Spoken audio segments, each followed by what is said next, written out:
Praise the Lord. Praise the Lord. Praise the Lord. Praise the Lord. Hallelujah. Hallelujah. ബഹുമാനപ്പെട്ട ബോബി അച്ഛൻ്റെ ഇവിടുത്തെ നമ്മുടെ ഇടവകയിലെ മലയാളത്തിലുള്ള രണ്ടാമത്തെ ക്ലാസ്സിലേക്കാണ് നിങ്ങളെല്ലാവരെയും സ്നേഹത്തോടെ സ്വാഗതം ചെയ്യുന്നു. ബോബി അച്ഛനെ പറ്റി നമ്മൾ കുറേ ഇൻട്രഡക്ഷനൊക്കെ ജിജോ അച്ഛൻ പറഞ്ഞു. അതുപോലെ തന്നെ നമ്മുടെ കഴിഞ്ഞ ക്ലാസ്സിൽ നമ്മൾ പറഞ്ഞതാണ് ബോബി അച്ഛനെ ഒരു ഇൻട്രഡക്ഷൻ. വീണ്ടും പുതിയതായിട്ട് ആദ്യമായിട്ട് വരുന്നവർക്ക് വേണ്ടി അച്ഛൻ മണിപ്പൂരിൽ നിന്നാണ് വരുന്നത്. മണിപ്പൂരിലെ divine retreat സെൻറ്ററിലെ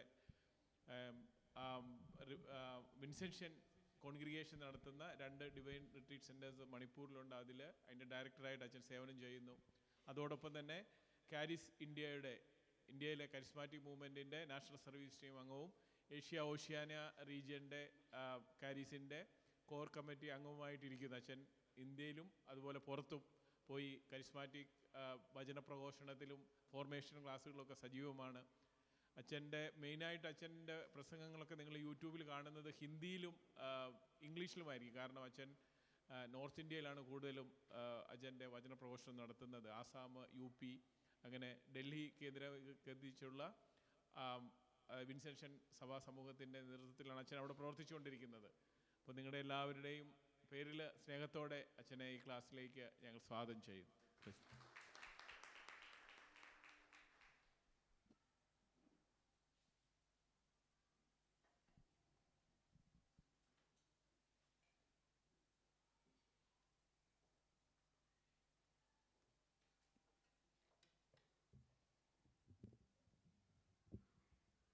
Jesus.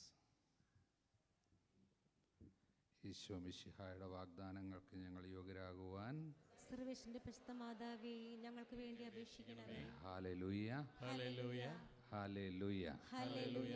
Praise the Lord. Praise the Lord. ഒരിക്കൽ കൂടി ഈശോയുടെ പരിശുദ്ധ നാമത്തിൽ നിങ്ങൾ ഓരോരുത്തർക്കും സ്നേഹവന്ദനം. വിശുദ്ധ വചനത്തിൻ്റെ അനന്തമായ യോഗ്യത അവകാശപ്പെട്ട് നമുക്ക് അത്ഭുതങ്ങൾ തേടി പ്രാർത്ഥിക്കാം. കുടുംബത്തിന് വേണ്ടി ഓരോ തവണ വിശുദ്ധ വചനത്തെ സ്നേഹത്തോടെ എളിമയോടെ സ്വീകരിക്കുമ്പോഴും അത്ഭുതങ്ങൾ നടക്കും. കാരണം by the words of the Lord his works are done. അതാണ് കാരണം. സിറാക്ക് 42:15, പ്രഭാഷകൻ 42:15, ദൈവം തൻ്റെ വചനം അയച്ചാണ് സമസ്ത കാര്യങ്ങളും ചെയ്യുക. അപ്പോൾ ഒരു വചനത്തെ സ്നേഹത്തോടെ സ്വീകരിച്ചു കഴിഞ്ഞാൽ പുതിയ വർക്കുകൾ, ദൈവത്തിൻ്റെ കാര്യങ്ങൾ നടക്കും. എന്തെങ്കിലുമൊക്കെ തടസ്സങ്ങൾ ഉള്ളപ്പോൾ വചനം ശ്രവിക്കുകയാണ് വേണ്ടത്. ഓരോ തവണ വചനം ശ്രവിക്കുമ്പോഴും അത്ഭുതങ്ങൾ നടക്കും. അച്ഛൻ മണിപ്പൂരിലെ ശുശ്രൂഷകളിലൊക്കെ തടസ്സങ്ങൾ എപ്പോൾ വന്നു കഴിയുമ്പോഴും പോയിട്ട് ഓരോ ധ്യാനം കൂടും. എവിടെയെങ്കിലുമൊക്കെ പോയി ചില സമയത്ത് അടുപ്പിച്ച് 4 ധ്യാനം കൂടും. അങ്ങനെയൊക്കെയാണ് കാര്യങ്ങൾ മുന്നോട്ട് പോകുക. അപ്പം ധ്യാനം കൂടുന്നതിനനുസരിച്ച് ഓരോ വചനം കേൾക്കുമ്പോൾ അതിനനുസരിച്ച് അത്ഭുതങ്ങൾ ദൈവം ചെയ്തുകൊണ്ടിരിക്കും. വചനം അനുസരിച്ച്, വചനം വഴി മാത്രമേ ദൈവം കാര്യങ്ങൾ ചെയ്യുള്ളൂ. By the words of the Lord his works are done. Hallelujah. നമുക്ക് എളിമയോടെ കർത്താവിൻ്റെ തിരുമുമ്പിലായിരിക്കാം. എളിമയോടെ വചനം കേൾക്കുമ്പോൾ വിറയ്ക്കുന്നവരിലാണ് എൻ്റെ കടാക്ഷം ഉണ്ടാകുക എന്നൊരു വചനമുണ്ടല്ലോ. എളിമയോടെ, അനുതാപം, എളിമ.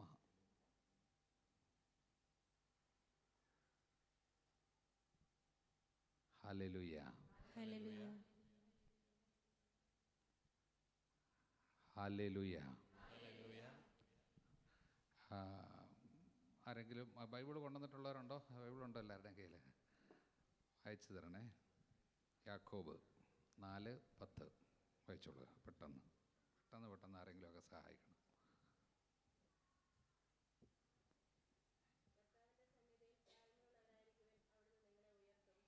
കർത്താവിൻ്റെ സന്നിധിയിൽ താഴ്മയുള്ളവരായിരിക്കുവിൻ, അവിടുന്ന് നിങ്ങളെ ഉയർത്തും. വിശ്വസിക്കുക. യാക്കോബ് 4:10. കർത്താവിൻ്റെ സന്നിധിയിൽ താഴ്മയുള്ളവരായിരിക്കുവിൻ, അവിടുന്ന് നിങ്ങളെ ഉയർത്തും. കർത്താവിൻ്റെ സന്നിധിയിൽ താഴ്മയുള്ളവരായിരിക്കുവിൻ, അവിടുന്ന് നിങ്ങളെ ഉയർത്തും. പാടാം. കർത്താവിൻ്റെ സന്നിധിയിൽ താഴ്മയുള്ളവരായിരിക്കുവിൻ, അവിടുന്ന് നിങ്ങളെ ഉയർത്തും. ഒരിക്കൽ കൂടി. കർത്താവിൻ്റെ സന്നിധിയിൽ താഴ്മയുള്ളവരായിരിക്കുവിൻ. അവിടുന്ന് നിങ്ങളെ ഉയർത്തും. Hallelujah, hallelujah. ഉയർത്തപ്പെടണമെങ്കിൽ, അഭിഷേകം സ്വീകരിക്കണമെങ്കിൽ ആധ്യാത്മികമായിട്ട് ഉയർച്ച വേണം, ഭൗതികമായിട്ട് ഉയർച്ച വേണം. എങ്കിൽ ആദ്യം വേണ്ടത് താഴ്മ. അവിടുന്ന് തൻ്റെ ദാസിയുടെ താഴ്മയെ കടാക്ഷിച്ചു തൃക്കൺ പാർത്തു. താഴ്മ വേണം. ഹല്ലേലൂയ. കാരണം അവിടുന്ന് അഹങ്കാരികളെ എതിർക്കുകയും എളിമയുള്ളവർക്ക് കൃപ കൊടുക്കുകയും ചെയ്യുന്നു. അങ്ങനെയാണ് പറഞ്ഞിരിക്കുന്നത്. 1 പത്രോസ് 5:5. പത്രോസ് ലീഹായുടെ 1-ാമത്തെ ലേഖനം 5:5 വായിച്ചു. 1 Peter 5:5. God opposes the proud. അപ്രകാരം തന്നെ യുവാക്കന്മാരെ, നിങ്ങൾ ശ്രേഷ്ഠന്മാർക്ക് വിധേയരായിരിക്കുവിൻ. പരസ്പര വിനയത്തിന്റെ അങ്കി അണിയുവിൻ. ദൈവം അഹങ്കാരികളെ എതിർക്കുകയും വിനയമുള്ളവർക്ക് കൃപ നൽകുകയും ചെയ്യുന്നു. അതാണ് അഭിഷേകം. ഗ്രേസ്, കൃപ വിനയമുള്ളവർക്കാണ് കൊടുക്കുക. വിനയം, എളിമ വേണം. യാക്കോബ് 4:7 വായിച്ച്. യാക്കോബ് 4:7.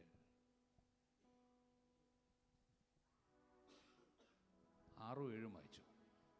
ആകയാൽ ദൈവത്തിന് വിധേയരാകുവിൻ, പിശാചിനെ ചെറുത്തു നിൽക്കുവിൻ, അപ്പോൾ അവൻ നിങ്ങളിൽ നിന്ന് ഓടി അകന്നുകൊള്ളും. 7. അവിടുന്ന് കൃപാവരം ചൊരിയുന്നു. അതുകൊണ്ടാണ് ഇങ്ങനെ എഴുതിയിരിക്കുന്നത്, ദൈവം അഹങ്കാരികളെ എതിർക്കുകയും എളിമയുള്ളവർക്ക് കൃപ കൊടുക്കുകയും ചെയ്യുന്നു. ദൈവം അഹങ്കാരികളെ എതിർക്കുകയും, ദൈവം അഹങ്കാരികളെ എതിർക്കുകയും പോരാ, ദൈവം അഹങ്കാരികളെ എതിർക്കുകയും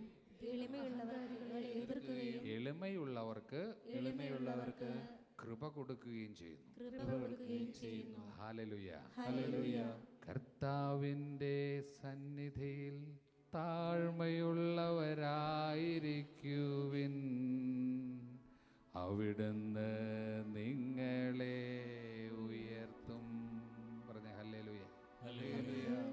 ഒരു സന്നിധിയിൽ താഴ്മയുള്ളവരായിരിക്കുവിൻ. അവിടുന്ന് നിങ്ങളെ ഉയർത്തും. Hallelujah, hallelujah, hallelujah. ഏതെങ്കിലും തരത്തിൽ അഹങ്കാരം ഉണ്ടെങ്കിൽ അവിടെ എല്ലാം തകർച്ച വരും. അഹങ്കാരം എവിടെ പോകുന്നു അതിൻ്റെ പിന്നാലെ ആരാ പോകുന്നറിയാമോ? വിനാശം. അങ്ങനെ ഒരു വചനമുണ്ട്. അഹങ്കാരം പോകുന്നതിൻ്റെ പിന്നാലെ എല്ലാം വിനാശം പോകും. ഹല്ലേലൂയ. ഏത് തരത്തിലുള്ള അഹങ്കാരമാണെങ്കിലും അതിൻ്റെ പുറകെ വിനാശം പോയിക്കൊണ്ടേയിരിക്കും. പറഞ്ഞേ hallelujah, hallelujah, hallelujah, hallelujah, hallelujah, hallelujah. അപ്പോൾ അഹങ്കാരത്തിൻ്റെ പിന്നാലെ അപമാനമുണ്ട്. അഹങ്കാരത്തിൻ്റെ പിന്നാലെ ആരാണുള്ളത്? അപമാനമുണ്ട്. 11:2 സുഭാഷിതങ്ങൾ 11:2 പറയുന്നു, അഹങ്കാരത്തിന് പിന്നാലെ തന്നെ അപമാനമുണ്ട്. അതുപോലെ 11-ാം അധ്യായത്തിൽ 2 വിനയമുള്ളവരോടുകൂടെ ജ്ഞാനമുണ്ട്. 16-ാം അധ്യായം സുഭാഷിതം 16:18 വായിക്കാവോ? 16:18. അഹങ്കാരം നാശത്തിൻ്റെ മുന്നോടിയാണ്, അധപ്പതനത്തിൻ്റെ. അതായത് ഇതിങ്ങനെ മാർച്ച് പാസ്റ്റായിട്ടാണ് പോകുന്നത്. ആദ്യം മുന്നോടിയായിട്ട് അഹങ്കാരം പോകും, പിന്നാലെ ഉറപ്പായിട്ടും ആര് വരും? നാശം വന്നുകൊണ്ടിരിക്കും. നാശം പുറകെയാണ് പോകുന്നത്. ഇപ്പോൾ മാർച്ച് പാസ്റ്റ് ലെഫ്റ്റ് റൈറ്റ് അടിച്ചു പോകുന്നത്. ആദ്യം അഹങ്കാരം പോകും, പിന്നാലെ നാശം വരും. ഇച്ചിരി മുന്നോട്ട് പോയി കഴിഞ്ഞാലും പിറകെ എത്തിപ്പെടുക്കും. അവൻ എങ്ങനെയാലും വരും. ഒരിക്കൽ പോയി കഴിഞ്ഞാൽ മുന്നേ അഹങ്കാരം പോയാൽ പിന്നാലെ നാശം വന്നിരിക്കും. പറഞ്ഞേ ഹല്ലേലൂയ, ഹല്ലേലൂയ. എല്ലാ തരത്തിലുള്ള അഹങ്കാരത്തെയും ദൈവം എതിർക്കുന്നു. അഹങ്കാരം ആണ് പരിശുദ്ധാത്മ അഭിഷേകത്തിന് ഏറ്റവും തടസ്സമായിട്ട് നിൽക്കുന്ന ഒന്നാമത്തെ കാര്യമാണ് അഹങ്കാരം. അത് ഒരു വ്യക്തിയുടെ നേരെ ഹൃദയത്തെ ആക്രമിക്കുന്ന, സോളിനെ ആക്രമിക്കുന്ന ഒരു പാപമാണ്. സ്പിരിറ്റാണ്, ഈവിൾ സ്പിരിറ്റാണ്. മുഖ്യമായിട്ടും 4 തരത്തിലുള്ള പ്രൈഡാണുള്ളത്, 4 തരത്തിലുള്ള അഹങ്കാരമാണുള്ളതെന്നാണ് എസെക്കിയേലിൻ്റെ 28-ാം അധ്യായത്തിൽ എഴുതി വെച്ചാൽ മതി, നോക്കണ്ട, തുറക്കണ്ട, അത് മുഴുവൻ വായിച്ചു കഴിയുമ്പോൾ 28-ാം അധ്യായത്തിൽ മുഴുവൻ നിൽക്കുന്ന സംഭവമാണ്. 4 പ്രൈഡിനെ കുറിച്ച് 28-ാം അധ്യായത്തിൽ പറയുന്നുണ്ട്, എസെക്കിയേലിൻ്റെ 28-ാം അധ്യായം. ഒന്നാമത്തെ പ്രൈഡ് ഓഫ് മെറ്റീരിയൽ വെൽത്ത്, അതായത് സ്ഥലമുണ്ട്, ജോലിയുണ്ട്, നല്ല വീടുണ്ട്, പൈസ ബാങ്ക് ബാലൻസ് ഉണ്ട്, അതൊക്കെ എൻ്റേതാണ് എന്ന് വിചാരിച്ച് അതിൽ സന്തോഷിക്കുക. അതിൽ ഒരഹങ്കാരം വരിക, എനിക്ക് ഇത്രയൊക്കെ ഉണ്ട്, മറ്റുള്ളവരെക്കാൾ കൂടുതലുണ്ട്, അതിൽ സന്തോഷിക്കുക. അപ്പോൾ ദൈവത്തിന് വേണ്ട വിധത്തിൽ നന്ദി പറഞ്ഞില്ലെങ്കിൽ, എളിമയോടെ നിന്നില്ലെങ്കിൽ, ഇത് കർത്താവിൻ്റേതാണ്. കാരണം കൂടുതൽ ഉണ്ടാകുന്നതിനനുസരിച്ച് അത്ര കൂടുതൽ എളിമ വേണം. അത്രയധികം കൂടുതൽ ആരോർക്ക് നൽകപ്പെട്ടിരിക്കുന്നു അവരോട് കൂടുതൽ ചോദിക്കും. To whom more is given more is demanded, അതാണ് കാര്യം. അപ്പോൾ അതുകൊണ്ട് കൂടുതൽ ലഭിച്ചിട്ടുണ്ടെങ്കിൽ അത്രയധികം നമുക്ക് അവിടെ ചെല്ലുമ്പോൾ കണക്ക് കൊടുക്കേണ്ടതുണ്ട്. എല്ലാത്തിൻ്റെയും തക്ക സമയത്ത് തൻ്റെ പ്രിയപ്പെട്ടവർക്ക് ഭക്ഷണം കൊടുക്കാൻ ദൈവമേൽപ്പിച്ചിരിക്കുന്ന കാര്യസ്ഥനാരാണ്? അതാണ്, കാര്യസ്ഥന്മാരാണ് നമ്മൾ. We are just caretakers, we are not owners, അതാണ് കാര്യം. നമ്മൾ വെറും കെയർ ടേക്കർ മാത്രമാണ്. അത് കുഞ്ഞുങ്ങളുടെ ആയാലും സമ്പത്തിൻ്റെ ആയാലും ഒന്നും നമ്മുടേതല്ലല്ലോ, എല്ലാം അവൻ്റേതാണ്. ദാനമായി ലഭിക്കാത്തതായി മനുഷ്യ എന്താണ് നിൻ്റെ പക്കലുള്ളത്? 1 Corinthians 4:7 വായിച്ച്. 1 Corinthians 4:7.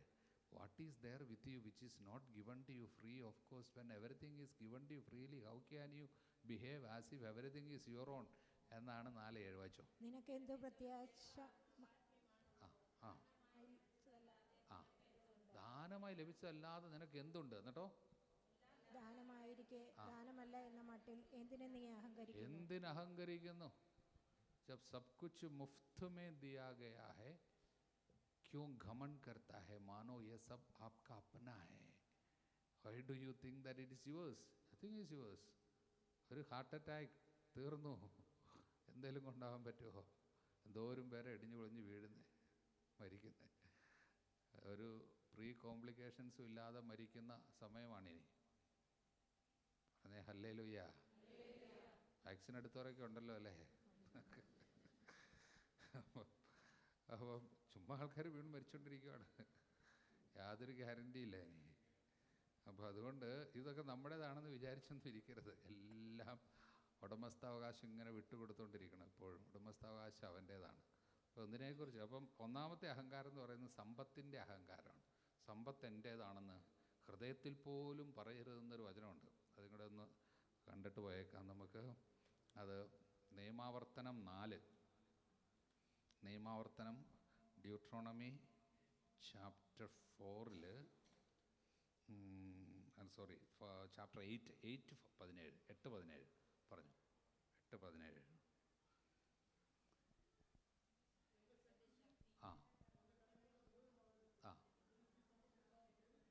ഒരാൾ വായിച്ചു, ഒരാൾ ആദ്യം പറഞ്ഞ ആൾ ഒച്ചത്തിൽ വായിച്ചു.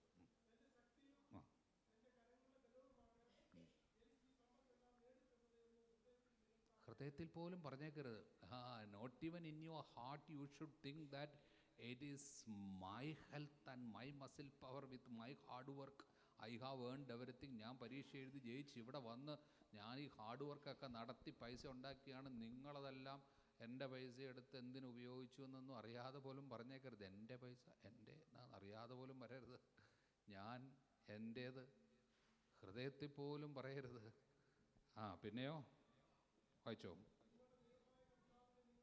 മരിക്കണം.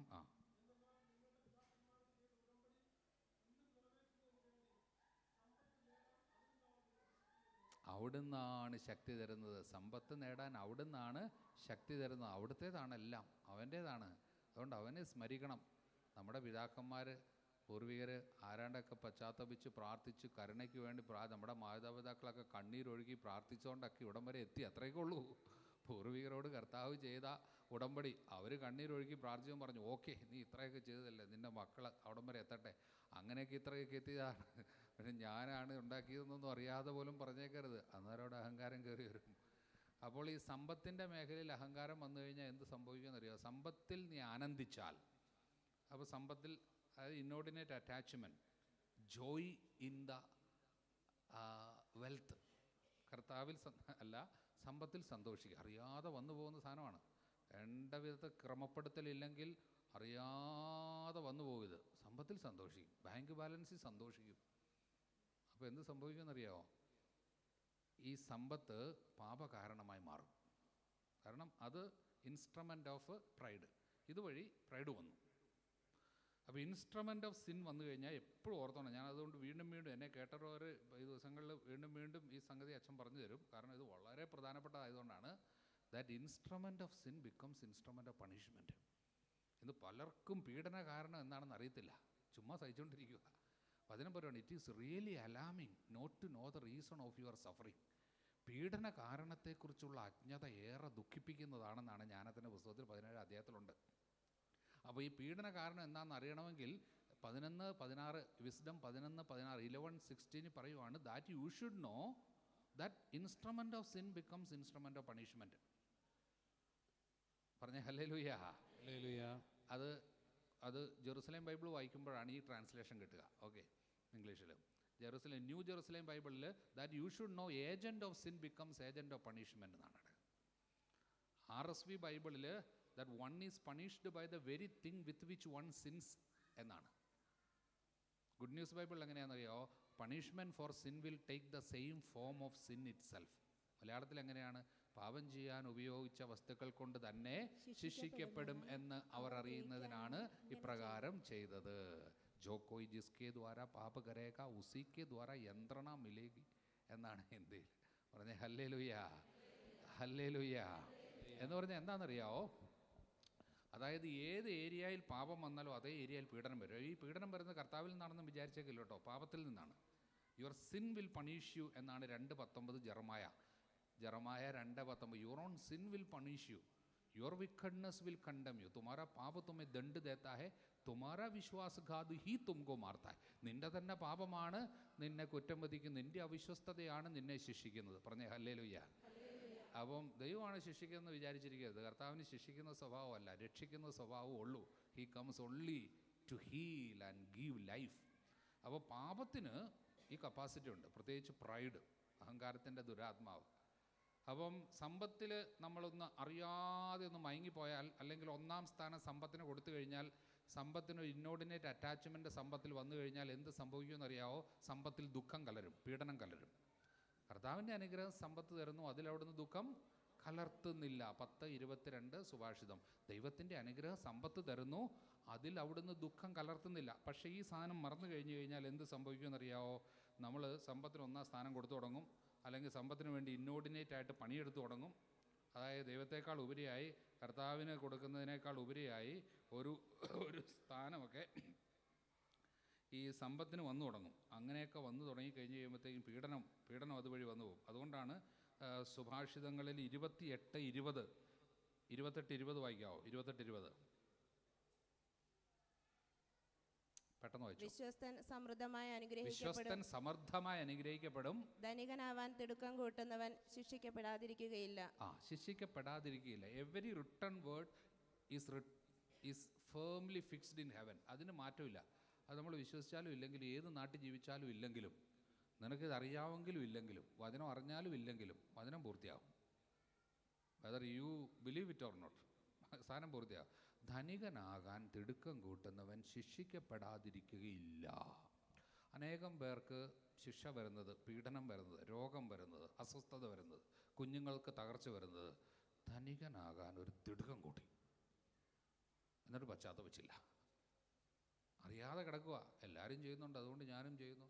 പ്രത്യേകിച്ച് നമ്മൾ നമ്മുടെ സ്വന്തം നാടൊക്കെ ഉപേക്ഷിച്ച് ഇവിടെ വന്നിരിക്കുന്നത് പൈസയുമായി ബന്ധപ്പെട്ട കാര്യങ്ങൾക്കാണ് ഒന്നാം സ്ഥാനം. അങ്ങനെയാണ് വന്നിരിക്കുന്നത്, അതുകൊണ്ടാണ് നമ്മൾ വരുന്നത്. അതുകൊണ്ട് തന്നെ വളരെ ക്രമപ്പെടുത്തലില്ലെങ്കിൽ ഈ സംഗതിയിൽ ദുഃഖം കലരും. വളരെ ക്രമപ്പെടുത്തൽ വേണം നമ്മുടെ ജീവിതത്തിന്. കാരണം നമ്മൾ ഒന്നാം സ്ഥാനം നമ്മൾ ആധ്യാത്മിക ഉയർച്ചയ്ക്ക് വേണ്ടിയൊന്നും അല്ല നാട് വിട്ടിങ്ങോട്ട് വന്നിരിക്കുന്നത്. നമ്മൾ സമ്പത്തിന് വേണ്ടിയാണ്, അതിൻ്റെ അത് യാതൊരു മാറ്റമില്ല. സമ്പത്തിൻ്റെ കാര്യത്തിന് വേണ്ടിയാണ് വന്നിരിക്കുന്നത്. അത് ദൈവം അയച്ചിരിക്കുന്നതാണെന്നും ദൈവത്തിൻ്റെ കരുണ കൊണ്ട് എത്തിയതാണെന്നും ദൈവത്തിന് ഒന്നാം സ്ഥാനം കൊടുക്കേണ്ടതാണെന്നും സമ്പത്തിൽ മയങ്ങരുതെന്നും സമ്പത്ത് കിട്ടിയിരിക്കുന്നത് ദൈവത്തിൻ്റെ ഇഷ്ടമനുസരിച്ച് മാത്രം ഉപയോഗിക്കേണ്ടതാണെന്നുമുള്ള ക്രമപ്പെടുത്തലില്ലാതെ വന്നാൽ ചെറിയൊരു പ്രശ്നം വന്നാൽ മതി, സമ്പത്തിൽ ദുഃഖം കലരും. എന്നും പീഡയായിരിക്കും. സമ്പത്തുമായി ബന്ധപ്പെട്ട് എന്നും പീഡയാണ്. പൈസ വരും. മജ്ദൂർ അപ്ന വേതൻ തോ പാത്താ ഹെ കിന്തു ഛേദ് വാലി ധൈലി പെ ജാത്താ ഹെ എന്നാണ് ഹഗ്ഗായി 1:6 പറയുന്നത്. വേല ചെയ്യുന്നവൻ ഓട്ടസഞ്ചിയിൽ ഇടാൻ വേണ്ടി മാത്രം, അതായത് പോക്കറ്റിന് ഓട്ട വരും പൈസ എവിടെ പോകുമെന്ന് അറിയത്തില്ല, അങ്ങനെ ഇരിക്കും. ഒന്നാമത്തെ കാര്യം. രണ്ടാമത്തെ കാര്യം എന്ന് പറയുന്നത്, പൈസ നമ്മൾ ആർക്കെങ്കിലും ഉണ്ടാക്കി വെക്കും, പക്ഷേ ആ സാധനം ഒന്നിനും ഉപകരിക്കുകയില്ല, ഇങ്ങനെ ഇരിക്കും. മൂന്നാമത്തെ കാര്യം, ആ പൈസയുമായി ബന്ധപ്പെട്ട് ആരെങ്കിലും എപ്പോഴും കുറ്റപ്പെടുത്തില്ല, അവർക്ക് കിട്ടിയില്ല, ഇവിടെ കിട്ടിയില്ല, കൊടുത്തു കഴിഞ്ഞിട്ട് പിന്നെ യാതൊരു ഒരു സ്നേഹവും ഇല്ല, ഇങ്ങനെയൊക്കെ എന്നും പീഡിപ്പിച്ചുകൊണ്ടിരിക്കും നമ്മളെ. പൈസ നമ്മൾ കഷ്ടപ്പെട്ടുണ്ടാക്കും, പക്ഷെ നമുക്കൊരു സ്വസ്ഥത ഉണ്ടാകത്തില്ല, അങ്ങനെ ഒരു സാധനം കിടക്കും. അതിനെല്ലാം കാരണം നമ്മൾ വളരെ ശ്രദ്ധിച്ചിരിക്കണം. സമ്പത്തിന് 1-ാം സ്ഥാനം വരാതിരിക്കണം. അത് വരാതിരിക്കണമെങ്കിൽ ചില പ്രാക്ടിക്കൽ കാര്യങ്ങൾ ചെയ്യണം. അതിനെക്കുറിച്ച് അച്ഛൻ പഠിപ്പിക്കാൻ പോവാണ്. അതുകൊണ്ടാണ് ആദ്യം ഇത് പറഞ്ഞു തരുന്നത്. പറഞ്ഞേ ഹല്ലേലൂയ. അപ്പം സമ്പത്താണ് ഒന്നാമത്തെ സമ്പത്ത്. അഹങ്കാരം വരാനുള്ള ഒരു മാധ്യമമായിട്ട് 28-ാം അധ്യായത്തിലെ എസക്കിയേൽ പറഞ്ഞു തരുന്നത്. എസക്കിയേലിൻ്റെ 28-ാം അധ്യായം വായിച്ചു മനസ്സിലാവും. സമ്പത്തിൽ സന്തോഷിച്ചു. അത് കഴിഞ്ഞ് രണ്ടാമത്തെ സംഗതിയാണ് പ്രൈഡ് വരുന്നത്. Pride of health and beauty.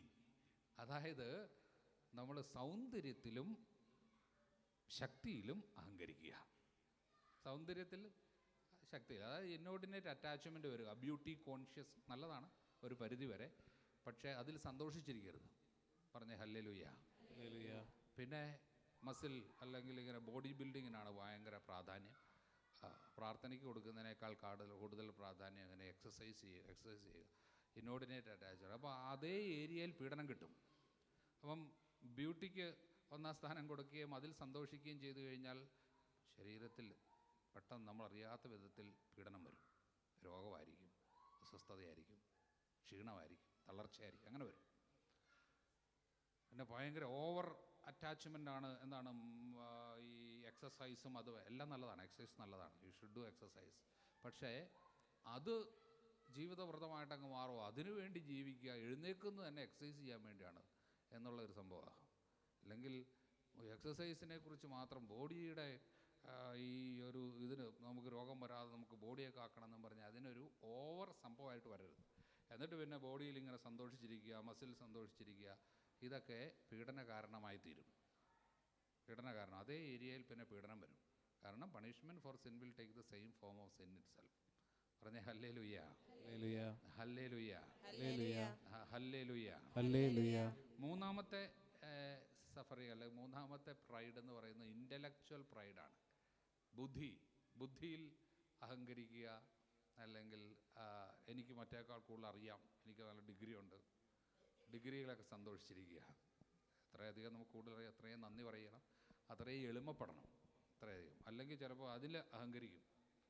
കാരണം എനിക്കൊരു അച്ഛനെ അറിയാമായിരുന്നു കുറച്ച് നാളുകൾക്ക് മുമ്പ്. അച്ഛന് 12 ലാംഗ്വേജ് അറിയാം. 12 അരുണാചലിലൊക്കെ ജോലി ചെയ്തിട്ടുള്ള.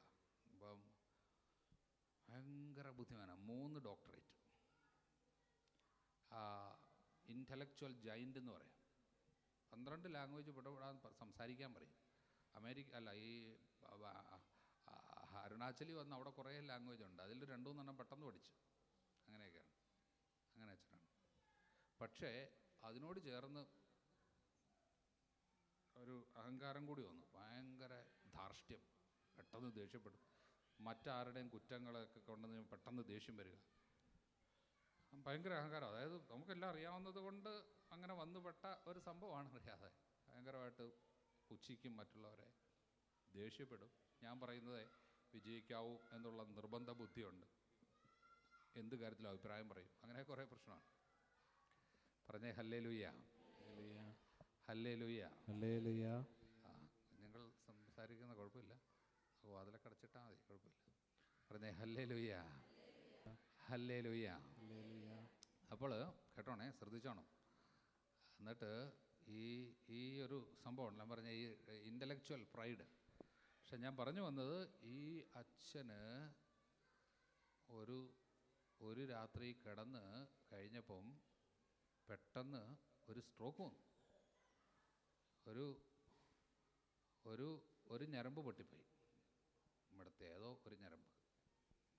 അത് അതോടുകൂടി എന്ത് സംഭവിച്ചു എന്ന് ചോദിച്ചു കഴിഞ്ഞാൽ എല്ലാം ഡിലീറ്റായിപ്പോയി. 14 ലാംഗ്വേജ് 12 ലാംഗ്വേജും ഡിലീറ്റായിപ്പോയി. അതിൻ്റെ കൂടെ പേരും മറന്നുപോയി. അത്രയായിപ്പോയി. പേര് പറയണമെങ്കിൽ എഴുതി വെച്ചിട്ട് അത് നോക്കി വേണം പറയാൻ. മനുഷ്യന് ഇത്രയേ ഉള്ളൂ. ഇൻ്റലക്ച്വൽ സംഭവം എന്നൊക്കെ പറഞ്ഞാൽ അതിന് ദൈവത്തിന് മഹത്വം കൊടുത്തില്ലെങ്കിൽ എന്നാ ഓർമ്മശക്തി നഷ്ടപ്പെടുന്ന സാധനമൊക്കെ പെട്ടെന്ന് വരാവുന്നതല്ലേ ഉള്ളൂ. അൾസിമേഴ്സും സാധനമൊക്കെ ഇത്രയേ ഉള്ളൂ മനുഷ്യൻ. നമുക്ക് എന്തെങ്കിലും ഉണ്ടെന്നും പറഞ്ഞ് ചുമ്മാ ബഹളം വെച്ച് അല്ലെങ്കിൽ അഹങ്കരിക്കരുത്. അറിയാതെ പോലും പിശാചിന് അവസരം കൊടുക്കരുത്. അഹങ്കാരം അങ്ങനെയാണ്. ദൈവം അഹങ്കാരികളെ എതിർക്കുകയും വിനയമുള്ളവർക്ക് കൃപ കൊടുക്കുകയും ചെയ്യും. 4-മത്തെ അഹങ്കാരം എന്താണെന്നറിയാവോ?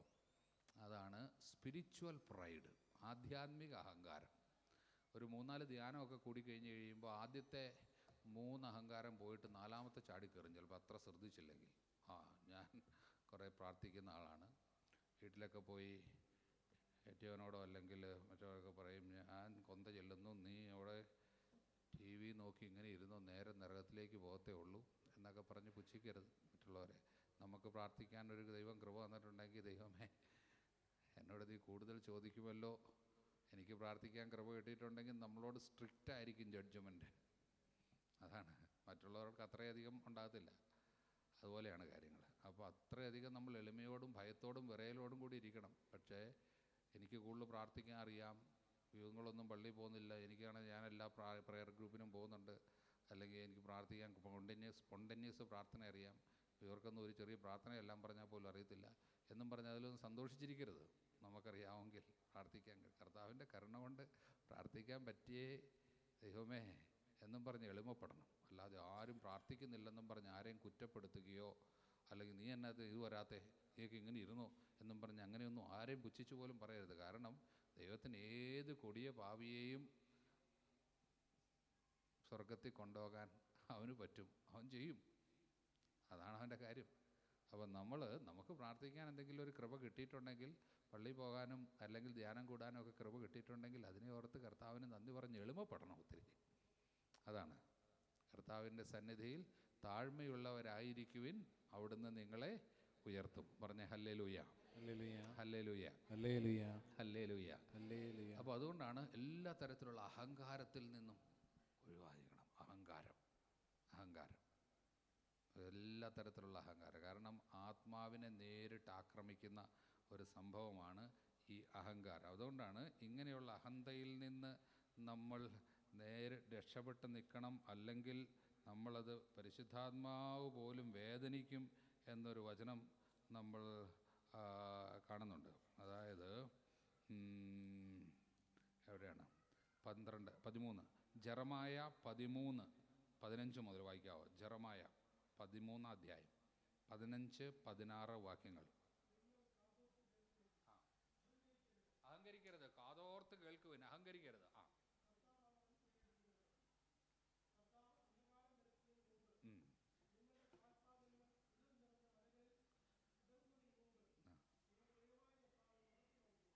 ദൈവത്തിന് മഹത്വം കൊടുക്കണം. അന്ധകാരം വരുന്നതിന് മുമ്പ് ദൈവത്തിന് മഹത്വം കൊടുക്കണം. എല്ലാ കാര്യങ്ങളും മഹത്വം കൊടുക്കണം. എന്നിട്ട് അടുത്ത വചനം.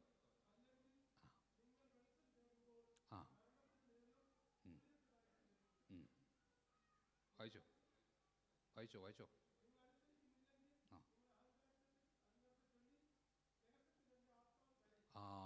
എൻ്റെ ആത്മാവ് കരയുമെന്ന് ദൈവം പറയുവാണ്. ദൈവമായത് അരുൾ ചെയ്യുന്നത്. പരിശുദ്ധാത്മാവ് കരയുന്ന ഒരു പാപമാണത്. പരിശുദ്ധാത്മാവിനെ വേദനിപ്പിക്കരുതെന്ന് പറഞ്ഞിട്ടുണ്ടല്ലോ. അപ്പോൾ എങ്ങനെയാണ് പരിശുദ്ധാത്മാവ് വേദനിക്കുന്നതെന്ന് ചോദിച്ചു കഴിഞ്ഞാൽ ഇതാണ് ഒരു കാര്യം. നിങ്ങൾ അഹങ്കരിച്ചാൽ, ദൈവത്തിന് വേണ്ട വിധം മഹത്വം കൊടുക്കുന്നില്ലെങ്കിൽ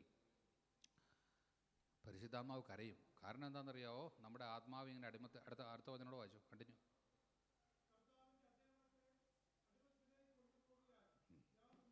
ഉള്ളൊരു കരയും. അതാണ്, അടിമത്തത്തിലേക്ക് പോകും, സ്ലേവറി. അതായത് ദൈവരാജ്യ അനുഭവത്തിൽ നിന്ന് ഒരു ആത്മാവ് വിട്ടുപോവുകയാണ് അടിമത്തത്തിലേക്ക്. അത് കണ്ട് പരിശുദ്ധാത്മാവ് കരയും. എന്തുകൊണ്ടാണ്? അഹങ്കാരം. ദൈവത്തിന് മഹത്വം കൊടുക്കുന്നില്ല.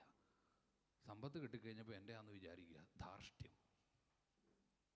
ശരീരത്തിലെ സൗന്ദര്യത്തെ ഓർത്ത് നന്ദി പറയാതെ അതിനെ ഓർത്ത് അഹങ്കരിക്കുക, അതിൽ സന്തോഷിച്ചിരിക്കുക. ബുദ്ധിയിൽ എല്ലാം അറിയാമെന്നുള്ള ബോധം. എന്നെ ഒന്നും പഠിപ്പിക്കേണ്ട, എനിക്കറിയാം. അങ്ങനെ ഒരു അഹങ്കാരം വന്നു കഴിഞ്ഞാൽ പിന്നെ എല്ലാത്തിനെയും പുച്ഛിക്കും. ഈ അഹങ്കാരം വന്നു കഴിഞ്ഞാൽ എപ്പോഴും പുച്ഛമായിരിക്കും. പരിഹാസം അഹങ്കാരത്തിൻ്റെ പ്രകടനമാണ്. അഹങ്കാരം ഉള്ളിലുള്ളപ്പോൾ മാത്രമേ പുച്ഛം വരുള്ളൂ. എപ്പോഴും അത് പുച്ഛിച്ചുകൊണ്ടിരിക്കും. സുഭാഷിതം 21, 23, 24. സുഭാഷിതം 21, 23, 24 വായിച്ചു. സ്വന്തം അധരങ്ങളെയും നാവിനെയും നിയന്ത്രിക്കുന്നവൻ ഉപദ്രവങ്ങളിൽ നിന്ന് രക്ഷപ്പെടുന്നു. അഹങ്കാരിയും ധിക്കാരിയുമായ മനുഷ്യന്റെ പേര് പരിഹാസകൻ എന്നാണ്. അഹങ്കാരിയും ധിക്കാരിയുമായ മനുഷ്യന്റെ പേര് പരിഹാസകൻ എന്നാണ്. ഇപ്പൊ പരിഹാസത്തിൽ അഹങ്കാരവും ധിക്കാരവും ഉണ്ട്. ഈ അഹങ്കാരം ഉണ്ടെങ്കിൽ എല്ലാത്തിനെയും പുച്ഛിക്കും. ദൈവിക കാര്യങ്ങളെ പുച്ഛിക്കും. അച്ഛന്മാരെന്തെങ്കിലും പറഞ്ഞു കഴിഞ്ഞാൽ അതിനെ പുച്ഛിക്കും, ബിഷപ്പിനെ പുച്ഛിക്കും, സഭയെ പുച്ഛിക്കും, എല്ലാത്തിനെക്കുറിച്ചും കമൻ്റ് അടിക്കും. അത് അഹങ്കാരം ഉള്ളതുകൊണ്ടാണ്. ഞാൻ വലിയ കുഴപ്പമൊന്നുമില്ല, അപ്പം എല്ലാവരും ചുമ്മാ ഇങ്ങനെ കുറ്റം പറഞ്ഞുകൊണ്ടിരിക്കും. അഹങ്കാരം ഉള്ളതുകൊണ്ടാണ്. അത് വലിയ തകർച്ച. അഹങ്കാരം ഉണ്ടെങ്കിൽ നാശം വന്നിരിക്കും. ഇന്നല്ലെങ്കിൽ നാളെ നാശം നിന്നെ തേടിയെത്തിയിരിക്കും. അങ്ങനെയാണ്. അഹങ്കാരം ഉള്ളപ്പോൾ നാശം വന്നിരിക്കും. ചിലർക്ക് ഭയങ്കര അഹങ്കാരം. അതുകൊണ്ട് പരിഹസിക്കും, എല്ലാത്തിനെയും പരിഹസിക്കും അറിയാതെ. നമുക്കൊരു കാര്യം അറിയത്തില്ലെങ്കിൽ, നമുക്ക് ഇഷ്ടമില്ലെങ്കിൽ ചെയ്യാതിരുന്നാൽ മതി. ഇപ്പോൾ പള്ളിയിൽ പോയിട്ട് ചില അച്ഛന്മാർ എന്തെങ്കിലും പറയുന്നത് നമുക്ക് ഇഷ്ടമില്ലെങ്കിൽ പോകണ്ട, ആ പള്ളി നിങ്ങൾക്ക് പോകാതിരുന്നാൽ മതി. പക്ഷെ അതിനെ പരിഹസിച്ച് പുച്ഛിച്ച് പറഞ്ഞു കഴിഞ്ഞാൽ തലയിലോട്ട് മേടിച്ചെടുക്കുന്നുണ്ടല്ലോ, ശിക്ഷാവിധിയായിരിക്കും. അതുകൊണ്ടാണ് ബൈബിൾ ഇതിനെ പരിഹാസിക്കരുതെന്നുള്ളതിനെക്കുറിച്ച് വളരെ കൃത്യമായിട്ട് പറഞ്ഞിരിക്കാൻ. കഴിഞ്ഞ ദിവസം പറഞ്ഞായിരുന്നു, പരിഹസിക്കരുത്. പരിഹസിച്ചാൽ നിൻ്റെ ബന്ധനങ്ങൾ കഠിനമാകും. Your problems will be complicated further എന്നാണ് 22:27 ആണോ അല്ല ഐസയ ഒന്നും ആയിക്കോട്ടെ. ഐസയ 28:22 വായിച്ചു. 28:22 അതിനാൽ നിങ്ങൾ നിന്ദിക്കരുത്. നിന്ദിച്ചാൽ നിങ്ങളുടെ ബന്ധങ്ങൾ കഠിനമാകും. പറഞ്ഞേ ഹല്ലേലൂയ. അതായത് your problems will be complicated further എന്നാണ് എഴുതിയിരിക്കുന്നത് ഇംഗ്ലീഷിൽ. ദേശം മുഴുവൻ്റെയും മേൽ വരാനിരിക്കുന്ന നാശത്തെ പറഞ്ഞേ hallelujah. Your problems will be complicated further. അതായത് ഇപ്പം തന്നെ കുറേ പ്രോബ്ലം ഉണ്ട്, അതെല്ലാം ഭയങ്കരമായിട്ട് കോംപ്ലിക്കേറ്റഡ് ആവും. കുരുക്ക് മുറുകും. അഹങ്കാരം ഉണ്ടെങ്കിൽ എല്ലായിടത്തും കുരുക്ക് മുറുകും. അഴിക്കാൻ പറ്റാത്ത പോലെ കുരുക്ക് മുറുകും. അഹങ്കാരത്തിൻ്റെ പരിഹസിക്കുന്ന സ്വഭാവം ഉണ്ടെങ്കിൽ. പരിഹാസം എന്ന് പറഞ്ഞാൽ ഉണ്ടല്ലോ, അതുകൊണ്ടാണ് പരിഹാസകൻ്റെ പീഠങ്ങളിൽ പോലും ഇരിക്കാതെ എഴുന്നേറ്റ് ഓടിക്കോണം, അവർക്കാണ് ബ്ലെസ്സിങ് ഉള്ളതെന്ന് ആദ്യത്തെ സങ്കീർത്തനത്തിൽ തന്നെ എഴുതി വച്ചിരിക്കുന്നത്.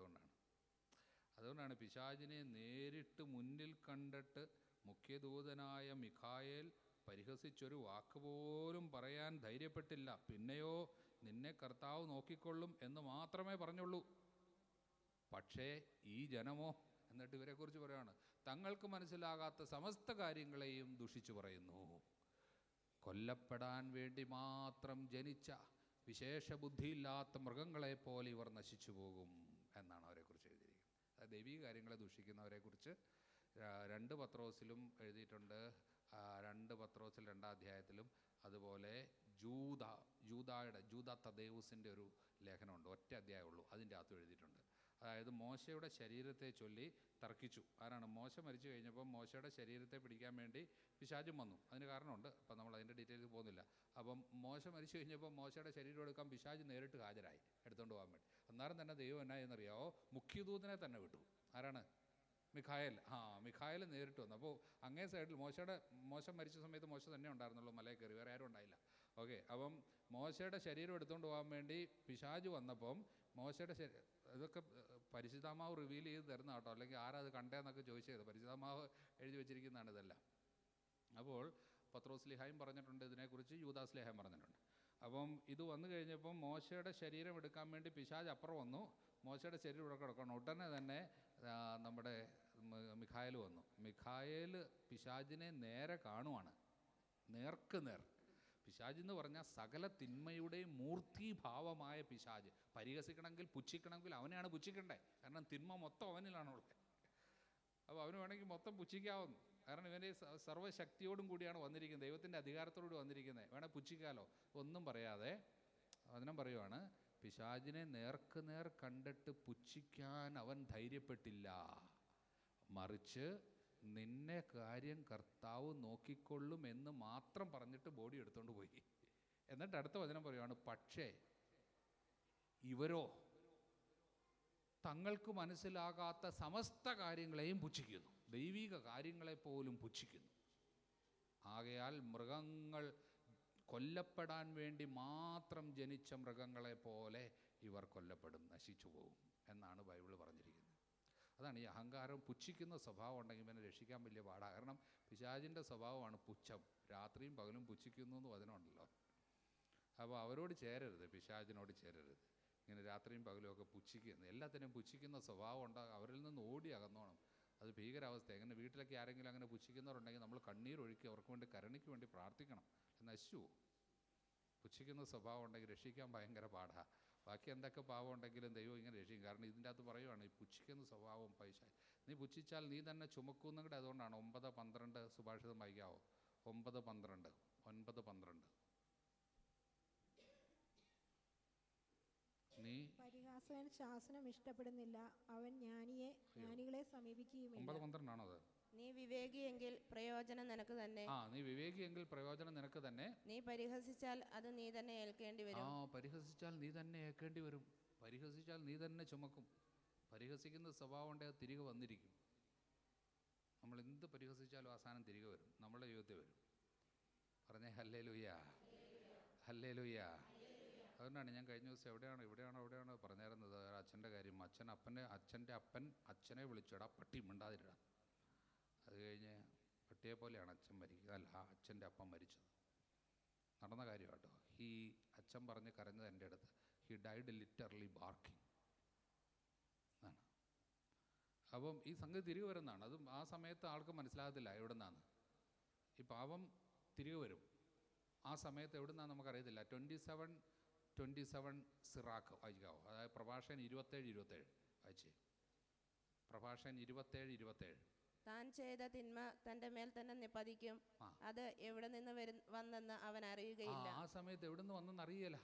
അന്നേരം വിചാരിക്കും, ആരെങ്കിലും എന്തെങ്കിലും ചെയ്തതായിരിക്കും, അല്ലെങ്കിൽ ഊപ്രവാലേക്ക് മർജിയെ എന്ന് വിചാരിച്ച് സഹിക്കും എന്നാണ്. അത് എവിടെ നിന്നാണ് വന്നത്? നിൻ്റെ തന്നെ പാവം തിരികെ വന്നതാണ്. കുറച്ച് കഴിയുമ്പോൾ തിരികെ വരും. അതൊരു വാക്ക് പറഞ്ഞാലോ തിരികെ വരും. അതാണ് എൻ്റെ അത് കാര്യം. By your words do not invite death എന്ന് പറഞ്ഞുകൊണ്ട്. അതാണ്, നീ പരിഹസിച്ചാൽ അത് തിരികെ വരും. By your words you will be condemned എന്ന് ഈശോ പറഞ്ഞാണല്ലോ. ഈശോ പറഞ്ഞാണ്, നീ നിൻ്റെ വാക്കുകൊണ്ട് വിധിക്കപ്പെടും, വാക്കുകൊണ്ട് വിധിക്കപ്പെടും. അപ്പം അതുകൊണ്ട് ആ സംഗതി അങ്ങനെ വിധി വരുമ്പോൾ ആ സമയത്ത് നമുക്കറിയത്തുണ്ടായതിൽ എവിടെ നിന്നാണ് വന്നത്. അന്നേരം നമ്മൾ ദൈവത്തിനെതിരെ പിറുപിറുക്കും. നമ്മുടെ വിഡ്ഢിത്തം കൊണ്ടാണ്. അതുകൊണ്ടാണ് 19:3 സുഭാഷിതം 19:3 വായിച്ചു. 19:3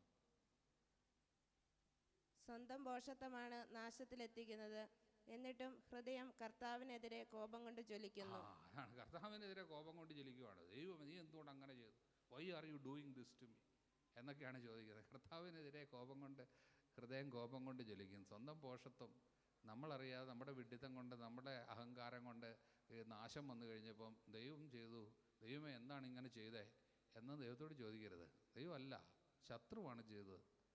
ഈ കളയെല്ലാം കൂടെ വന്നു കഴിഞ്ഞപ്പം ആവശ്യം ചോദിച്ചു, യജമാനെ നീ നല്ല വിത്തല്ലേ വിതച്ചേ, ഇവിടെ എങ്ങനെ ഈ കളയെല്ലാം കൂടെ വന്നു? അവിടെ കുറേ രോഗം, അവിടെ അപകടം, ഇവിടെയാണെങ്കിൽ ഈ പള്ളിപ്പോക്കില്ല, എവിടെയാണെങ്കിൽ പിള്ളേരെല്ലാം കൂടെ വേറെ ആരുടെ കൂടെ ഒളിച്ചു പോയി, ഇങ്ങനെയൊക്കെ ഇത് എവിടെ നിന്നായത്? ഞാൻ പറഞ്ഞു, ശത്രുവാണിത് ചെയ്തത്. ഏക്കിസി ബൈരീക്ക കാമേ എന്നാണ് അവൻ പറഞ്ഞത്. അവൻ ചെയ്തതല്ല. അപ്പം എല്ലാം ദൈവം ചെയ്തതാണെന്ന് വിചാരിക്കരുത്. ഒത്തിരി കാര്യങ്ങളുണ്ട് ദൈവം ചെയ്യാത്ത കാര്യങ്ങൾ. പറഞ്ഞേ ഹല്ലേലൂയ.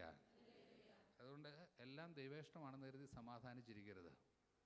അതിനെക്കുറിച്ച് ബൈബിൾ പറയുന്നത്, ദൈവഭക്തിയിൽ ദൃഢതയും തീഷ്ണതയും ഇല്ലാത്തവൻ്റെ ഭവനം അതിവേഗം നശിക്കും എന്നാണ് വചനം കിടക്കുന്നത്.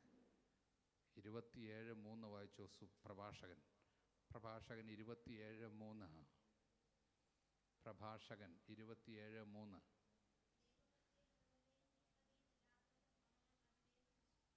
കേട്ടോ ഒരിക്കൽ കൂടി വായിച്ചോ. ദൈവഭക്തിയിൽ ദൃഢതയും തീഷ്ണതയും ഇല്ലാത്തവന്റെ ഭവനം അതിവേഗം ഇത് വളരെ പ്രധാനപ്പെട്ട ഞെട്ടിക്കുന്ന ഒരു വചനമാണ് കേട്ടോ. ഞെട്ടിക്കുന്ന ഒരു വചനമാണ്.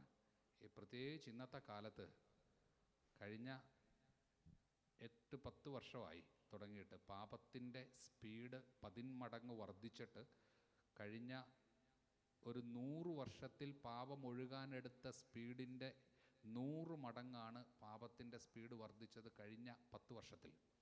അത് പോസ്റ്റ് കോവിഡ് ആയപ്പോഴത്തേക്കും അതിൻ്റെ സ്പീഡ് ഇരട്ടിയായി വീണ്ടും. അതായത് പാപത്തിൻ്റെ സ്പീഡ്, പാപം ഒഴുകുന്നതിൻ്റെ speed, the speed of sin, the velocity of sin, പാപ് ക രഫ്താർ. അത് പണ്ട് 100 വർഷം കൊണ്ട്, കഴിഞ്ഞ ഒരു 100 വർഷത്തിൽ പാപം എത്ര ഒഴുകിയോ എത്ര സ്പീഡ് എടുത്തോ അതിൻ്റെ 100 മടങ്ങാണ് കഴിഞ്ഞ 10 വർഷത്തിലെടുത്തത് പാപം. അതായത് കുഞ്ഞുങ്ങളെയൊക്കെ പാപം ഇങ്ങനെ കയറി പിടിച്ചിങ്ങനെ ഇരിക്കുക. ചെറിയ ചെറിയ കുഞ്ഞുങ്ങൾ പോലും ഇങ്ങനെ പാപത്തിൻ്റെ പരിധിയിൽപ്പെട്ടിരിക്കുക.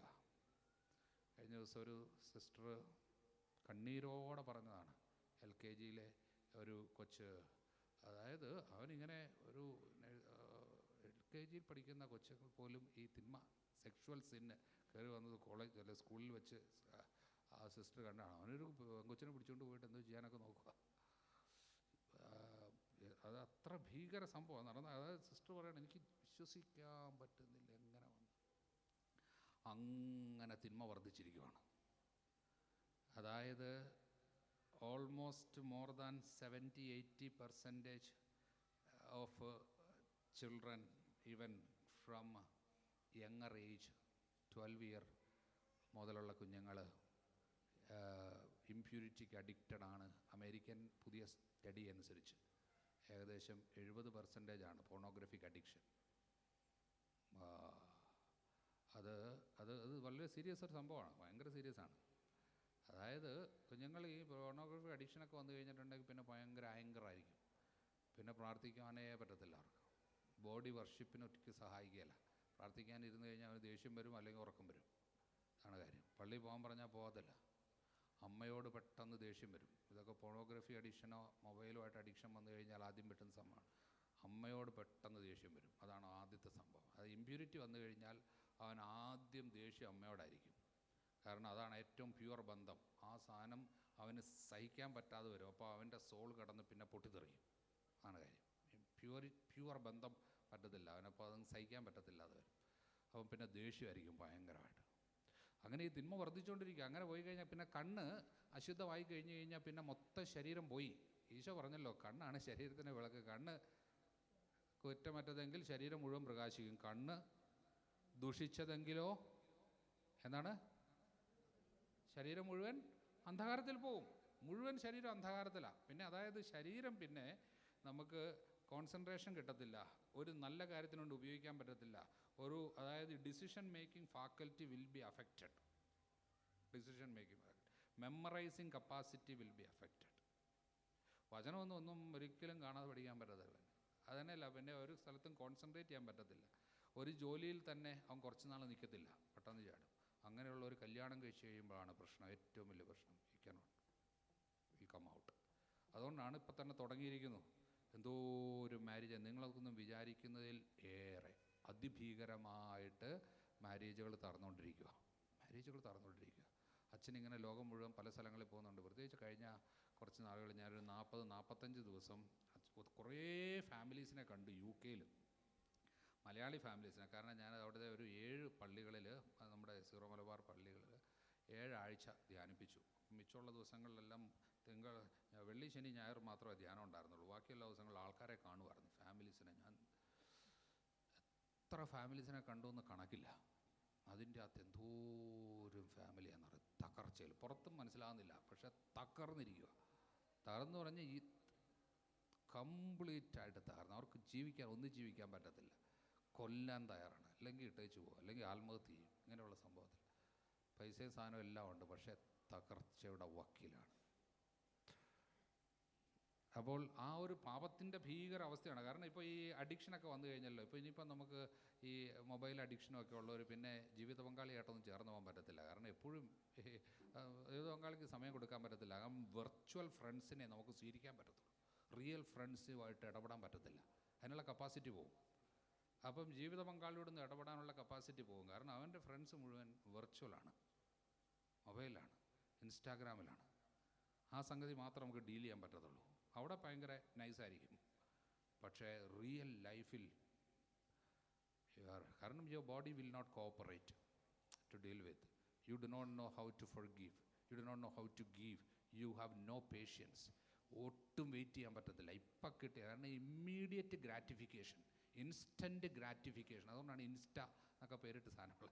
അപ്പോൾ ഇൻസ്റ്റൻറ്റ് ഗ്രാറ്റിഫിക്കേഷൻ. ഇപ്പം കിട്ടിയില്ലെങ്കിൽ നാളെ മേടിച്ച് തരാൻ പറ്റത്തില്ല. അവൻ എറിഞ്ഞ് പൊട്ടിക്കും. അവൻ മരിച്ചാൽ മതി, മരിക്കുവാൻ. അവൻ പറയുന്ന സാധനം അനുസരിച്ചില്ലെങ്കിൽ മരിക്കും. കാരണം അങ്ങനെ ഭീകര അവസ്ഥയിലോട്ടാണ് നമ്മൾ പോകുന്നത്. നമ്മളെല്ലാം ഇനി നല്ലതാണെന്നോ അല്ലെങ്കിൽ കുറച്ച് കഴിയുമ്പോൾ എല്ലാം സെറ്റിലാവുന്നൊന്നും വിചാരിക്കരുത്. ഇനി it's going to be next 10 years it's going to be very very divisive. എനിക്ക് വളരെ ക്ലിയർ ആയിട്ടറിയാം. നമ്മൾ പലരും ജീവിച്ചിരിക്കുന്ന സമയത്ത് തന്നെ നമ്മൾ കാണാൻ പോകുന്ന ഭയങ്കര ചില സംഭവങ്ങളുണ്ടാകും. ലോകത്തിൻ്റെ ഗതി മാറ്റിമറിക്കുന്ന ഒരു സംഭവത്തിലേക്ക് നമ്മൾ കാണും ഉറപ്പായിട്ടും. കാരണം ഫാൻ ഉള്ള നമുക്കറിയാമല്ലോ, ഈ ഫാനൊക്കെ റെഗുലേറ്റർ വെച്ച് സ്പീഡ് കൂട്ടും. സ്പീഡ് കൂട്ടിക്കഴിഞ്ഞാൽ 1, 2, 3, 4 എന്നൊക്കെ പറഞ്ഞ് 4, 5 വരെയൊക്കെ ഹൈയായി. അത് കഴിഞ്ഞ് സ്പീഡ് കൂട്ടാൻ നോക്കിക്കഴിഞ്ഞാൽ അതറിയാം, ഏറ്റവും വലിയ ബേൺ ഓഫ്. അങ്ങനെ ഒരു സാധനമാണ് വരുന്നത്. അപ്പോൾ പാപത്തിൻ്റെ ഒരു ഹൈ സ്പീഡിലേക്ക് വന്നു കഴിഞ്ഞു. പാപത്തിൻ്റെ ഒഴുക്കിൻ്റെ ഹൈ സ്പീഡായി. ഇനി അതിൻ്റെ സ്പീഡ് ഹയ്യസ്റ്റ് ആയി കഴിഞ്ഞ് കഴിയുമ്പോൾ മാക്സിമം വരുന്നതെന്നറിയാമോ? ഹോമോസെക്ഷുവൽ മാരേജസ് ലീഗലാകുക. അത് കഴിഞ്ഞാൽ പാപത്തിന് ഒഴുകാനില്ല. പാപം പിന്നെ അങ്ങോട്ട് ഒഴുകും. That is the climax. പാപത്തിൻ്റെ മാക്സിമം സ്പീഡ് ഒഴുക്ക് വന്നു കഴിഞ്ഞാൽ ഹോമോസെക്ഷുവലിനെ ലീഗലൈസ് ചെയ്ത് കഴിയുന്ന ഒരു സംഭവത്തിലേക്ക് കോമൺ ആയിട്ട് വന്നു കഴിഞ്ഞാൽ പിന്നെ പാപത്തിന് പിന്നെ ഒഴുകാനില്ല. അതാണ് അതിൻ്റെ മാക്സിമമാണ്. അത് വന്നു കഴിഞ്ഞാൽ പിന്നെ ഉള്ളത് ഒരു ബിഗ് ബാങ്, ഒരു ക്ലെൻസിങ്. സോദോം ഗൊമോറ നോക്കി, ആ ഒരു ഏജ് വന്നു കഴിഞ്ഞപ്പോഴത്തേക്കും പാപത്തിൻ്റെ ക്ലൈമാക്സ് വന്നു. എന്നാണ് ഹോമോസെക്ഷുവാലിറ്റി മൊത്തം അതാണ്. അത് കഴിഞ്ഞപ്പോൾ പിന്നെ ഒരു ക്ലെൻസിങ്ങാണ്. ഈ സംഭവത്തിലേക്ക് നമ്മൾ വന്നു കഴിഞ്ഞു. മണിപ്പൂരിലെ ഒരു ഇൻറ്റീരിയർ വില്ലേജിൽ മൊറേ എന്ന് പറയുന്ന ഒരു സ്ഥലത്ത്, അതിൻ്റെ അപ്പുറത്ത് മ്യാൻമാറാണ്, ബോർഡറാണ്, വളരെ ഇൻറ്റീരിയറാണ്.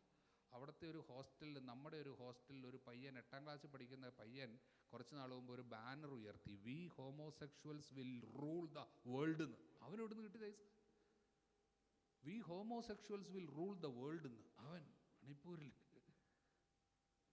അതിനർത്ഥം എന്നാണെന്നറിയാമോ? എത്തി, ഇനി ഒരിടത്തും എത്താനില്ല. ഈ സംഭവങ്ങൾ അങ്ങ് കയറി.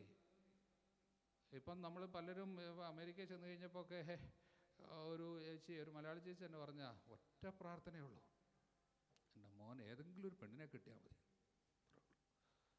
എന്തെങ്കിലും ഒരു ആണിനെ കിട്ടാൻ അതൊരു പെണ്ണിനെ കിട്ടിയാൽ മതി. ആ അവസ്ഥയിലോട്ട് എത്തി. നിങ്ങൾ വിചാരിക്കുന്ന പോലെയൊന്നുമല്ല. അതാണ് പാപത്തിൻ്റെ ഭീകരത. അങ്ങ് വന്നു അങ്ങനെ ഒരു സാധനം. അബോർഷൻ ഇങ്ങനെ വളരെ വൈഡ് സ്പ്രെഡായി. എന്തോരം പേരാ കൊല്ലുന്നത്, എത്ര മില്യൺസാണ് അബോർഷൻ വഴി മരിക്കുന്നത്. അപ്പോൾ പാപത്തിൻ്റെ അങ്ങ് സ്പീഡ് അങ്ങ് ഭയങ്കരമായിട്ട് വർദ്ധിച്ചു. അപ്പോൾ അതുകൊണ്ട് ഇനിയുള്ള സമയത്ത് നമ്മുടെ കുഞ്ഞുങ്ങളൊക്കെ ഇനി നോർമലായിട്ട് പള്ളിയിൽ പോകുന്ന വിശ്വാസത്തിൽ വളരുന്ന കുഞ്ഞുങ്ങളൊക്കെ ആകണം എന്നൊക്കെ നിങ്ങൾക്ക് ആഗ്രഹമൊക്കെ ഉണ്ടെങ്കിൽ, ചുമ്മാ പഴയ പോലെ നമ്മൾ ഒരു പേരിന് ഇടയ്ക്കൊരു കൊന്തയും അല്ലെങ്കിൽ വല്ലപ്പോഴും ഒരു പള്ളി പോക്കും സമയം കിട്ടിയാൽ ഒരു കൊന്ത ചെല്ലലും ഒക്കെ ആയിട്ട് ഇനി അങ്ങ് ജീവിക്കാം എന്നൊക്കെ വിചാരിച്ചാൽ വിട്ടത് പാട്ടോ. അതല്ല. കാരണം അച്ഛൻ ഉറപ്പായിട്ട് പറയാം, കാരണം വലിയ സ്പിരിച്വലായിരിക്കുന്ന കുടുംബത്തിൽ നിന്ന് പോലും കുഞ്ഞുങ്ങൾ തകർന്ന് വീണുകൊണ്ടിരിക്കുക. പിശാചി ഇങ്ങനെ ഉഗ്രരൂപം പൂണ്ട് എല്ലാവരെയും ഇങ്ങനെ വലിഞ്ഞു മുറുക്കിക്കൊണ്ടിരിക്കുക. നമ്മൾ ചിന്തിക്കുന്നതിനേക്കാൾ അപ്പുറമാണ് ഇപ്പോഴത്തെ സാഹചര്യം. സ്പിരിച്വൽ ബ്രേക്കേജ്, അതായത് ബ്രേക്ക് ഡൗൺ അതിഭീകരമാണ്. അങ്ങനെ ഒരു അവസ്ഥയിലോട്ടാണ് നമ്മൾ വരുന്നത്. അപ്പോൾ അതുകൊണ്ട് വരാനിരിക്കുന്ന അടുത്ത 10 വർഷങ്ങൾ എന്ന് പറയുന്നത് വളരെ ക്രൂഷ്യലാണ്, ഭയങ്കര ക്രൂഷ്യൽസാണ്. അപ്പോൾ ഇതൊന്നും പലർക്കും മനസ്സിലാകുന്നുണ്ടോയെന്ന് അറിയത്തില്ല. പക്ഷേ നമ്മൾ സ്പിരിച്വൽ ടോക്കുകളൊക്കെ ആളുകൾ, ജ്ഞാനമുള്ളവരൊക്കെ പറയുന്നത് കേട്ട് കഴിയുമ്പോൾ നമുക്ക് മനസ്സിലാകും ഏകദേശം നമ്മൾ എവിടെയാണ് ജീവിക്കുന്നത്. സിമ്പിളായിട്ട് കുറേയും കൂടെ പൈസ ഉണ്ടാക്കുക, ഇനി ഒരു വീടുണ്ടാക്കണം, അത് കഴിഞ്ഞിട്ട് കൊച്ചിനെ അമേരിക്ക വിട്ട് അവിടെ പോയി സെറ്റിലാക്കണം, അല്ലെങ്കിൽ ഇതൊക്കെ തീർന്നു. അതിൻ്റെ സമയമൊക്കെ ഒന്നും അല്ല. ഭയത്തോടും വിറയലോടും കൂടി സ്വന്തം ആത്മരക്ഷയ്ക്ക് വേണ്ടി അധ്വാനിക്കുക, ഇതേ ഉള്ളൂ. അതാണ് കാര്യം. Post Covid time is A very clear warning, അതാണ് കാര്യം. പക്ഷേ എന്നിട്ടും മനുഷ്യനൊന്നും മനസ്സിലാക്കാതെ ഇപ്പോഴും സ്വന്തം ധനികനാകാനുള്ള വ്യഗ്രതയിൽ ഓടിപ്പാഞ്ഞ് നടക്കുകയാണ്. ഉള്ള സമ്പത്തൊക്കെ എങ്ങനെയെങ്കിലുമൊക്കെ കൊടുത്ത് അനേകം പേർക്ക് വേണ്ടിയൊക്കെ അതെടുത്ത് ആത്മാക്കളെ രക്ഷിക്കാനുള്ള, കാരണം നമ്മൾ കൊടുക്കുന്നതാണ് നിക്ഷേപം ദൈവിക കാര്യങ്ങൾക്ക് വേണ്ടി ഉപയോഗിച്ച്. അല്ലെങ്കിൽ ഇനി എത്ര നാളെങ്ങനെ നമുക്ക് ഉണ്ടെന്ന് കരുതി ഇങ്ങനെ ജീവിക്കാമെന്ന് വിചാരിച്ചായിരിക്കുന്നേ. ഇനിയുള്ള കേരളത്തിലൊക്കെ പോയി നമ്മൾ കുറച്ച് നാൾ കഴിയുമ്പോൾ നമ്മളിവിടെ വന്ന് റിട്ടയർ ആയി കഴിഞ്ഞ് കേരളത്തിൽ പോയി സെറ്റിലാകണം വിചാരിച്ച് നല്ല ജീവിതം നയിക്കാൻ അവിടെ പോയി ഇരിക്കാമെന്ന് വിചാരിച്ചാൽ it's not going to work things. അതുകൊണ്ട് പഴയ പോലെ സുന്ദരമായിട്ട് സുഖമായിട്ട് പോയി ജീവിക്കാമെന്നുള്ള സമയമൊക്കെ കഴിഞ്ഞു. ഇനി പീസ്ഫുള്ളായി, അതായത് ഈ പീസ്ഫുൾ, അതായത് ഔട്ട്സൈഡ് വേൾഡിലെ പീസ് പണ്ടൊക്കെ നമ്മളെ ചെറുപ്പത്തിൽ നമ്മളൊക്കെ ഉണ്ടായിരുന്ന സമയത്ത്, നിങ്ങളൊക്കെ വളർന്നു വന്ന സമയത്തുണ്ടായിരുന്ന ആ പീസും ആ ശാന്തതയും അതൊക്കെ കിട്ടും നാട്ടിൽ പോയി ജീവിച്ചാൽ എന്നൊന്നും വിചാരിക്കരുത്. കാരണം ഇപ്പം മരുഭൂമിയിലേക്കാൾ ചൂട് അവിടെ വന്നല്ലോ. അതൊക്കെ എന്തിൻ്റെ സൂചനയാണെന്നറിയാമോ? വരാനിരിക്കുന്ന വിപത്തിൻ്റെ സൂചനയാണ്. അച്ഛൻ ഇത് കൂടുതൽ നീ പറഞ്ഞു തരുന്നില്ല, ഇത്രയും അറിയാം. അപ്പോൾ ഇത്രയാണ്. എന്നിട്ട് ഈ വചനം നമ്മളൊന്ന് ശ്രദ്ധിച്ചോണം. ദൈവഭക്തിയിൽ ദൃഢതയും തീഷ്ണതയും ഇല്ലാത്തവൻ്റെ ഭവനം അതിവേഗം നശിക്കും. ദൈവഭക്തി ഉണ്ടായ പോരാട്ടോ, ദൈവഭക്തി ഉണ്ടായ പോരാ. ദൈവഭക്തിയിൽ ദൃഢത, തീഷ്ണത. ദൈവഭക്തി ഉണ്ട്. എന്തോരം പേരാ ദൈവഭക്തി ഉള്ളവരുടെ കുടുംബം തകർന്നു പോയിക്കൊണ്ടിരിക്കുന്നത്. ദൈവഭക്തിയൊക്കെ ഉണ്ട്, കർത്താവിൽ വിശ്വസിക്കുന്നുണ്ട്, പക്ഷേ തകർത്ത് നാശമാക്കുമല്ലേ, തകർന്നടിച്ചുകൊണ്ട് പോകുമല്ലേ. കാരണം ദൈവഭക്തിയിൽ ദൃഢതയും തീഷ്ണതയും വേണം. അപ്പോൾ എന്താണ് ഈ ദൃഢത, എന്താണ് തീഷ്ണത എന്ന് അച്ഛൻ പഠിപ്പിക്കാം. എടുക്കേ, ഇന്ന് എഴുന്നേറ്റ് നിന്നേ, പെട്ടെന്ന് എഴുന്നേറ്റ് നിന്നോ.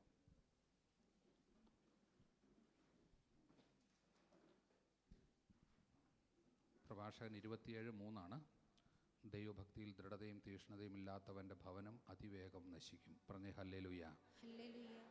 കരങ്ങൾ കൂപ്പുക, കണ്ണടയ്ക്കുക. കർത്താവേ, ദൈവഭക്തിയിൽ ദൃഢതയും തീഷ്ണതയും എനിക്ക് തരണേ. എൻ്റെ കുടുംബത്തിൻ്റെ അവസ്ഥ അതിഭീകരമാണ്. എനിക്ക് തന്നെ എൻ്റെ ജീവിതത്തെക്കുറിച്ച് ചിന്തിച്ച് കഴിയുമ്പോഴുണ്ട് അലസതയാണ്, പ്രാർത്ഥിക്കാൻ പറ്റുന്നില്ല, ബൈബിളൊന്നും വായിച്ചു തീർത്തിട്ടില്ല, എല്ലാം നാളെ ചെയ്യാം പിന്നെ ചെയ്യാമെന്ന് വിചാരിച്ചിരിക്കുന്നു. ഭയങ്കര ആകുലതയുണ്ട്. ഈ ലോകത്തെക്കുറിച്ചുള്ള ആകുലതയാണ് മൊത്തം, മക്കളെക്കുറിച്ചുള്ള ആകുലതയാണ്. പക്ഷേ അവരുടെയൊക്കെ ആധ്യാത്മിക ജീവിതത്തെക്കുറിച്ചും എൻ്റെ തന്നെ സ്വന്തം ആധ്യാത്മിക ജീവിതത്തെക്കുറിച്ചുമൊക്കെ ചിന്തിക്കാൻ പറ്റാതെ ഞാനിങ്ങനെ സമ്പത്ത്, ആഘോഷങ്ങൾ, ബർത്ത്ഡേ ആഘോഷം, ആനിവേഴ്സറികൾ, പാർട്ടി ഇതൊക്കെയായിട്ട് നടക്കുവാണ്. എൻ്റെ ദൈവമേ, ജീവിതത്തിൻ്റെ ക്ഷണഭംഗുരത എന്നെ പഠിപ്പിക്കണമേ. അപ്പോൾ എനിക്ക് സദ്ബുദ്ധി ഉണ്ടാകും. സങ്കീർത്തനത്തിൽ 90:12 teach me to count the days of my life that I may have a heart of wisdom. मुझे जीवन की क्षण भंगुरता सिखा, जिससे मुझ में सद्बुद्धि आवे. I do not know how many days are left in my account. എത്ര ദിനങ്ങൾ അവശേഷിച്ചിട്ടുണ്ടെന്ന് എനിക്കറിയില്ല. എന്നാണ് ഇതൊക്കെ ഉപേക്ഷിച്ച് എനിക്ക് പോരേണ്ടത് എന്നെനിക്കറിയില്ല. അതിനു മുമ്പ് നിങ്ങൾ സ്വർഗത്തിൽ നിക്ഷേപം കരുതി വെക്കണം. ഭൂമിയിൽ സമ്പത്ത് ദാനം ചെയ്യുക, എന്നിട്ട് സ്വർഗത്തിൽ നിക്ഷേപം കരുതി വയ്ക്കുക എന്ന കർത്താവിൻ്റെ വാക്കുകൾ ഞങ്ങൾ ഓർക്കുന്നു. എന്നത്തേക്കാളും ഉപരിയായി ഇന്ന് ഈ വചനത്തിൻ്റെ സാങ്കത്യം ഏറെയാണല്ലോ. സർവത്തിലും ഉപരിയായി നിന്നെ സ്നേഹിക്കാൻ എനിക്ക് സാധിക്കുന്നില്ല. I have faith but I lack in love. കർത്താവിൻ്റെ കണ്ണിൽ നോക്കിയിട്ടൊന്നാ ചോദിക്കുന്നത്, മോനെ, do you love me more than others? I know you have faith. I know that you know that Jesus is God. But do you love me? Do you have a personal, passionate love for me? എൻ്റെ ദൈവമേ, പൊള്ളിപ്പോകുന്ന ചോദ്യമായത്. എനിക്ക് പേഴ്സണലായിട്ടൊരു സ്നേഹമില്ല. പേഴ്സണലായിട്ട് സ്നേഹം ഉണ്ടെങ്കിൽ പ്രാർത്ഥനയിൽ എനിക്കൊരു മടുപ്പുണ്ടാകില്ലായിരുന്നു. ഇന്ന് ഞാൻ ആകെപ്പാടെ മാറ്റി വെക്കുന്നത് എൻ്റെ പ്രാർത്ഥനയാണ്. ബാക്കിയെല്ലാം മുന്നോട്ട് കയറ്റി വെച്ചിട്ട് തള്ളി പുറകോട്ട് മാറ്റുന്നത് പ്രാർത്ഥിക്കുന്ന സമയത്തെയാണ്. കാരണം I love the world and things of the world. James chapter 4:4 You unfaithful creatures, don't you know friendship with the world is enmity to God? വിശ്വസ്തത പുലർത്താത്തവരെ, ലോകത്തോടുള്ള മൈത്രി ദൈവത്തോടുള്ള ശത്രുതയാണ് നിങ്ങൾക്ക് അറിഞ്ഞുകൂടെ? ലോകത്തിൻ്റെ മിത്രമാകാൻ ആഗ്രഹിക്കുന്നവൻ തന്നെ ദൈവത്തിൻ്റെ ശത്രുവാക്കി തീർക്കുന്നു. അതുകൊണ്ട് യോഹന്നാൻ സ്ലീഹ പറഞ്ഞു, my beloved children, do not love the world and things of the world. If anyone love the world, love of the father is not in him. ലോകത്തെയോ അതിലുള്ളതിനെയോ നിങ്ങൾ സ്നേഹിക്കരുത്. ലോകത്തെ സ്നേഹിച്ചാൽ ദൈവത്തിൻ്റെ സ്നേഹം ഇല്ലാതെ പോകും. എനിക്ക് ദൈവത്തെ സ്നേഹിക്കാൻ കഴിയാതെ പോകുന്നതിന് കാരണം my inordinate attachment to the world, media, pleasures, addiction to certain kind of food, drinks, sexual addictions, immoral, impure behavior, attachment, impure relationship, avihita bandham, pornographic addiction, masturbation.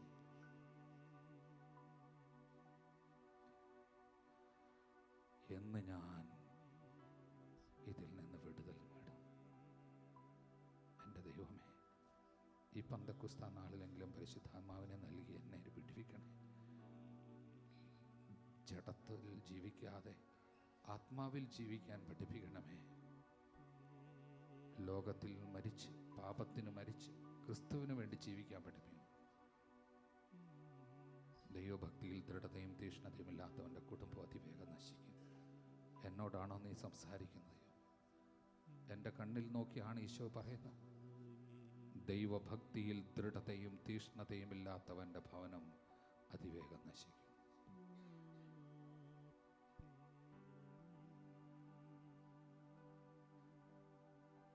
ദൈവഭക്തിയിൽ ദൃഢതയും തീഷ്ണതയും ഇല്ലാത്തവൻ്റെ ഭവനം അതിവേഗം നശിക്കും.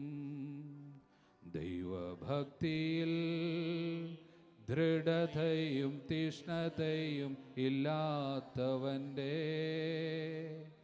ഭവനം അതിവേഗം നശിക്കും. ദൈവഭക്തിയിൽ ദൃഢതയും തീഷ്ണതയും ഇല്ലാത്തവൻ്റെ ഭവനം അതിവേഗം നശിക്കും. ഭവനം അതിവേഗം നശിക്കും. എന്നോട് കരുണ തോന്നണമേ ദൈവമേ. ഈ വചനത്തിൻ്റെ അനന്തമായ യോഗ്യതയാൽ പ്രാർത്ഥിക്കുന്നു. എൻ്റെ കുടുംബത്തെ നാശത്തിൽ നിന്ന് കരകയറ്റണേ. എൻ്റെ ജീവനെ രക്ഷിക്കണേ. എൻ്റെ കുടുംബത്തിൽ എൻ്റെ പ്രിയപ്പെട്ടവരെ, എന്നെ ഏൽപ്പിച്ചു തന്നിരിക്കുന്നവരുടെ ആത്മാക്കളെ രക്ഷിക്കണേ. ഞങ്ങൾ നശിച്ചു പോകാതിരിക്കട്ടെ കർത്താവേ. ഞങ്ങളുടെ അഹങ്കാരവും ഞങ്ങളുടെ പാപങ്ങളും ഞങ്ങളുടെ കുടുംബത്തെ നശിപ്പിക്കാതിരിക്കട്ടെ എന്ന് പ്രാർത്ഥിക്കുന്നു. ഞങ്ങളുടെ മേൽ ഇടപെടണമേ. നിൻ്റെ പരിശുദ്ധാത്മാവിനെ ഞങ്ങൾക്ക് തരണമേ. ദൈവഭക്തിയിൽ ദൃഢതയും തീഷ്ണതയും തരണമേ എന്ന് പ്രാർത്ഥിക്കുന്നു. ഒന്ന് സ്തുതിച്ചേ. ഹല്ലേലൂയ. സ്തുതിക്കുന്നു. ദൈവമേ നന്ദി. കരുണ തോന്നണമേ എന്ന് പ്രാർത്ഥിക്കുന്നു. പിതാ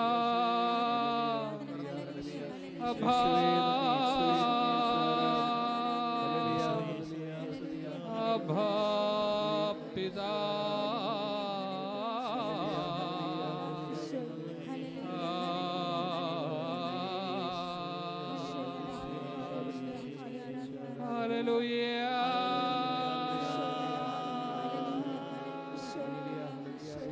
നന്ദി പറയുന്നു ഈശോയേ, നന്ദി പറയുന്നു. തിരുരക്തം എന്നിലൊഴുകട്ടെ, തിരുരക്തം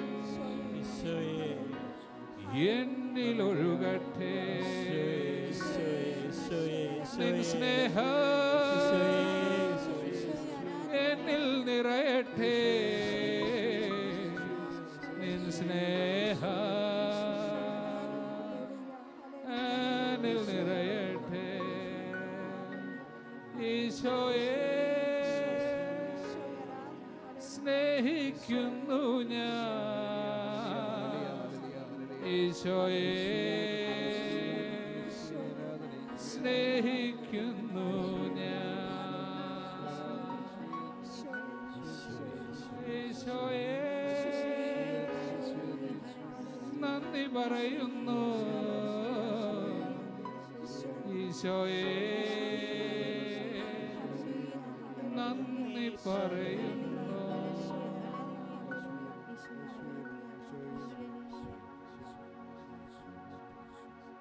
ഈശോ മിശിഹായുടെ വാഗ്ദാനങ്ങൾക്ക് ഞങ്ങൾ യോഗ്യരാകുവാൻ സർവേശ്വരന്റെ പരിശുദ്ധനാമമേ, ഞങ്ങൾക്ക് വേണ്ടി അപേക്ഷിക്കണമേ.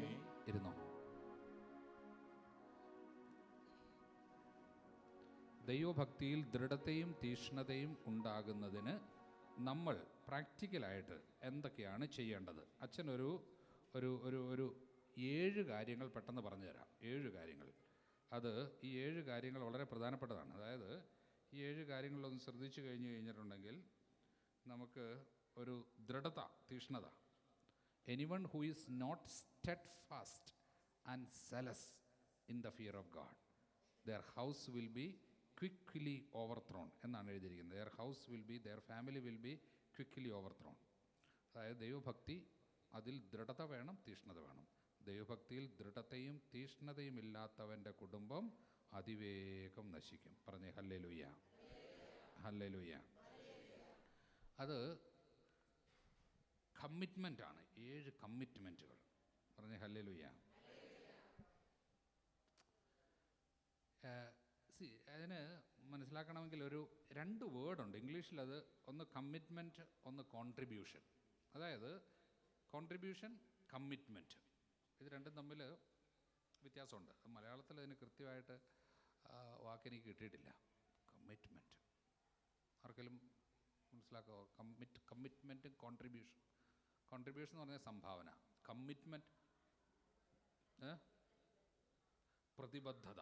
ഓക്കെ, അങ്ങനെ ഒരു വാക്കുണ്ട്. ശരി, പ്രതിബദ്ധതയായിരിക്കും. ആധ്യാത്മിക ജീവിതം വെറും കോൺട്രിബ്യൂഷനാണ് നമ്മളെ സംബന്ധിച്ച്, മിക്കവാറും ആളുകളെ സംബന്ധിച്ച്. പക്ഷെ അതൊരു കമ്മിറ്റ്മെൻ്റായിട്ട് മാറണം. കോൺട്രിബ്യൂഷൻ അത് മനസ്സിലാക്കണമെങ്കിൽ ഞാൻ സാധാരണ കഥ പറയാറില്ല, എന്നാലും ഒരു യജമാനൻ്റെ കോഴിയും പന്നിയും തമ്മിൽ വർത്തമാനം പറഞ്ഞുകൊണ്ടിരിക്കുകയാണ്. യജമാനൊരു കോഴിയുണ്ട്, പന്നിയുണ്ട്. അപ്പോൾ ഈ കോഴിയും പന്നിയും വർത്തമാനം പറഞ്ഞപ്പോൾ ഇങ്ങനെ വർത്തമാനം പറഞ്ഞു, എത്ര കാലമായിട്ട് നമുക്ക് ഇയാൾ തീറ്റ തരുന്ന, നമുക്ക് അയാളുടെ ബർത്ത്ഡേ ഒന്ന്, നമ്മുടെ യജമാനൻ്റെ ബർത്ത്ഡേ ഒന്ന് ആഘോഷിക്കണം, നമുക്ക് പുള്ളിക്കൊരു ട്രീറ്റ് കൊടുത്താലോ, എന്നും നമുക്കല്ലേ അവർ തീറ്റ തരുന്നത്, നമുക്ക് പുള്ളിക്കൊരു ട്രീറ്റ് കൊടുത്താലോ എന്ന് വിചാരിച്ചു. കോഴിയും പന്നിയും കൂടെ പറയുവാണേ, നമ്മുടെ യജമാനൻ്റെ ബർത്ത്ഡേ ആണ് സൺഡേയിൽ, അപ്പോൾ നമുക്ക് പുള്ളിക്കൊരു ട്രീറ്റ് കൊടുക്കാം. ഓക്കെ, അത് നല്ല ഐഡിയ ആണ്. നമ്മൾ എത്ര കാലമായിട്ട് തീറ്റ തിന്നുന്ന, ആർക്ക് കൊടുത്തേക്കാം. പന്നി പറഞ്ഞു, എന്നാൽ നീ പറ, നമുക്കൊരു ബ്രേക്ക്ഫാസ്റ്റ് നന്നായിട്ട് വേണം പുള്ളിക്ക് കൊടുക്കാം, എന്നാ കൊടുക്കണ്ടേ? അപ്പോഴത്തേക്കും അവൾ പറഞ്ഞു, കോഴി പറയുകയാണ്, നമുക്ക് പുള്ളിയുടെ ബർത്ത്ഡേക്ക് ഓംലേറ്റും പോർക്ക് ഫ്രൈയും കൊടുത്താലോ എന്ന് പറയണം.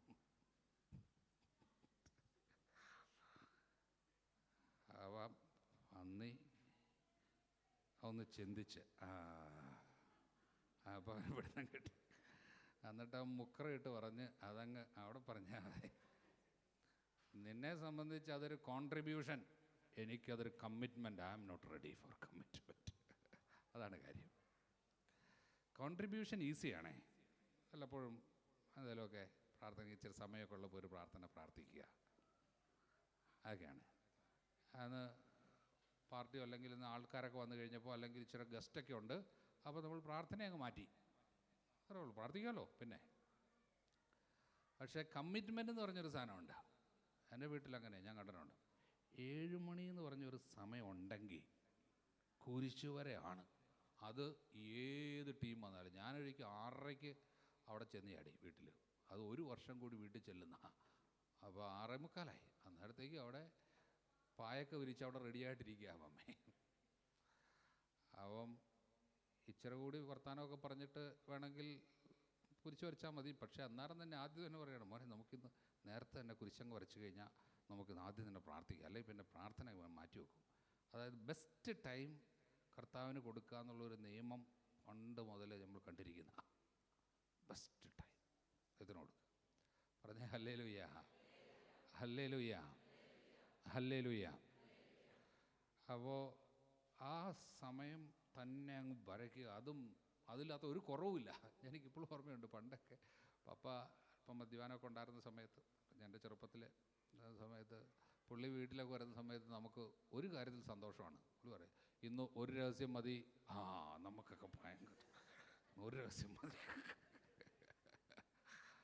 അപ്പോൾ ഒരു പുള്ളിക്കാരി തന്നെ യുദ്ധം ചെയ്യുവാണ്. 5 രഹസ്യം ഇല്ലാതെ ഇവിടെ കുരിശ് വരെയില്ല. പിന്നെ അതിൻ്റെ അകത്ത് വേറെ യാതൊരു മാർഗ്ഗവുമില്ല. ഭക്ഷണം കിട്ടണമെങ്കിൽ ഈ 5 രഹസ്യം വരണം. ഒരു രഹസ്യമായാലും കൈ ഉയർത്ത് നിന്ന് പ്രാർത്ഥിക്കണം. പുള്ളിക്കാരി എല്ലാ രഹസ്യവും കൈ വെക്കും, നമ്മൾ ഒരു രഹസ്യമായാലും കൈ വെക്കണം.